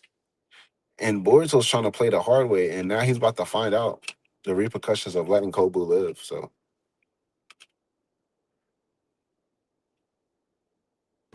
Yeah, that's facts. But would have been any repercussions for killing him? the daimyo, like you can't even take care of my right hand, man. How can I trust you to protect me? I mean, he got let out. But bro, he got let out in the village. That's the problem. Like you'll that's get just that buffer. You'll get that buffer because the daimyo can't just like drop everything and do what Kobu's been doing. So you'll have that buffer of him picking a successor, his right hand, and have that. So like yeah, in that amount of time you could probably solve the divine tree issue. But you'd still have words with the daimyo. Like he'd be pissed. wouldn't his successor be Tento though? He wouldn't have to even pick. No, not daimyo's successor. Kobu's successor. Oh, the second right hand. Okay. I mean, damn. I mean, bro. I ain't saying he gonna fire the nigga. I don't think he's done that much. He's actually doing his job, and it's not like the daimyo probably got a stronger opinion than Kobu. Like maybe Ikimoto's sparing us from hating the daimyo and just using his advisor as a stand-in right now through omnipotence because there's no going back from this, bro. And especially if Boruto takes over, bro. If Moroshiki takes over, bro, in the village, I don't think it's gonna happen in the next chapter, but like it's just everything is like one thing you say for sure in media, if they're going over the plan and you're hearing the plan as an audience member, a viewer, a reader, the plan is gonna fail. The plan is it's not gonna go Man, however they just described. It's not gonna Why? go like that. man, you're giving me flashbacks of Justice League Dark. It doesn't matter what show, movie, or anything it is. If they talk about a plan on screen and they go over more than one or two steps, that plan is failing. They're gonna What do improvise. They might still complete the goal, but that plan is failing. It's not gonna happen. What do you guys think about Ikibi being in the next chapter? It's too quick to bring my queen in the chapter like that. She gotta have Nah, I'm not a just beautiful saying like opening. no. I'm not saying like resurrect her, but we get more backstory and how Koji is going to use Kawaki to bring her back. I like it sprinkled in, but directly this chapter, I don't know. I feel like it's Well, They would if have he to. bring her They would have back, to. if he bring her back though, is Kawaki still gonna be around? He has to be around in order to bring her back. They would have to like. No, I They mean can't. They after he can't. bring her back, will he cease to exist? Yeah, he was. He's not giving up his life. It's her power or her soul that's in the karma. So he's just transferring it over. But like, So he they won't would have have a to. karma? I don't. I mean, I he, can't he'd say. still have he'd I still don't have know. the karma. He's just implanting a new karma. So instead of Akabi being his vessel, he's just implanting Akabi's data, so she's Oh, her like own vessel. how Jura, I'm not Jura, I'm sorry. Jigen put his karma seal on Kawaki. Exactly. And he Gotcha. still had his own Ishiki karma seal. Mm-hmm. Yeah, So like but even if no, go I was ahead. gonna say if Kobu's, I mean if we take Amado's plan off face value, there's no Ochutsuki shenanigans, no nothing. In theory, she revives normally, and that karma disappears once she fully revives. Of course, we don't think that's gonna happen, but that's Okay. how it would work in Amado's point of view. And they gotta get into the whole fact of if like confirming everybody's speculation that Amato now has 10 paths as well. So like before we even jump into Akibi stuff next chapter, we're gonna get to confirmation for like Amato's next step in this process of the entire purpose being Akibi because it's pretty obvious, but we can't say for sure until we get it confirmed. But it's pretty obvious that this man is connected his vision to Koji, and he's able to see the futures also. So his whole thing isn't he don't care nothing about that Borushiki, he don't care nothing about none of that. He looking for when that Kibi is revived. So whether she pops up or doesn't, I guess we might be able to tell from his reaction or the steps he take if he's shown next chapter. So, but we definitely won't get Akibi herself like flashbacks. I don't think so. How soon do you think we will get in the manga or anime? Well, I feel manga like first, of course. I feel like closer to when the Jura situation is done. Yeah. So probably by like next year, maybe next year. I think it's going to happen when jury's situation is at its climax. Yeah, I think it's like about next year. Give it about like Mm-hmm. 7, 8 months. Mm-hmm. I think that'll be the next big threat. We gotta see, bro, because Jura and them came out of nowhere. I mean, we was expecting maybe something with the Ten Tails, but We also Jura and them came out of nowhere. He might just create some new villains. We don't know. we also gotta remember if we take Kawaki off face value, to get Akemi back, we he has to settle things with Boruto first. Yeah. Because if he But he still wants to hasn't been kill, saying that as of late. They've been stopping at the Shinju as of late. I've been peeping that. They just been I, talking about like I, defeating the Shinju and bringing her back. I feel like part of it could be that he's just not gonna repeat like the whole speech Yeah, I think I was about to again. say I think that's Like it like though. like how like how Jura's target is still Naruto, but he doesn't like talk about Naruto 24/7. So I feel like that's still an issue. So he's still gonna want Boruto dead. So I Yeah. feel like unless something plays Kawaki's hand, like Amado says, absolutely not. I'm not gonna give you this 10th power of drug unless you revive Akemi. I'm putting my foot down this time because I have prescience and I know there's a high chance of you dying. Like unless that happens, that's fine. But if all goes according to plan, he has to settle things with Boruto first. Yeah. Yeah, you're right. I mean, we'll see. We'll see. We'll Yeah. see how it happens. And we've been streaming for about like 3 hours, so we're going to do another one on Sunday. So Mara won't join. So if you want to catch the next stream, then we'll be live at 8. 8 guys. Yeah. 8 is All right, fine. yeah, 8 Eastern. So tap in and thanks for joining. We out. Later. All right, y'all. It was a pleasure. As always, yeah, be safe. Have a nice night. Sure.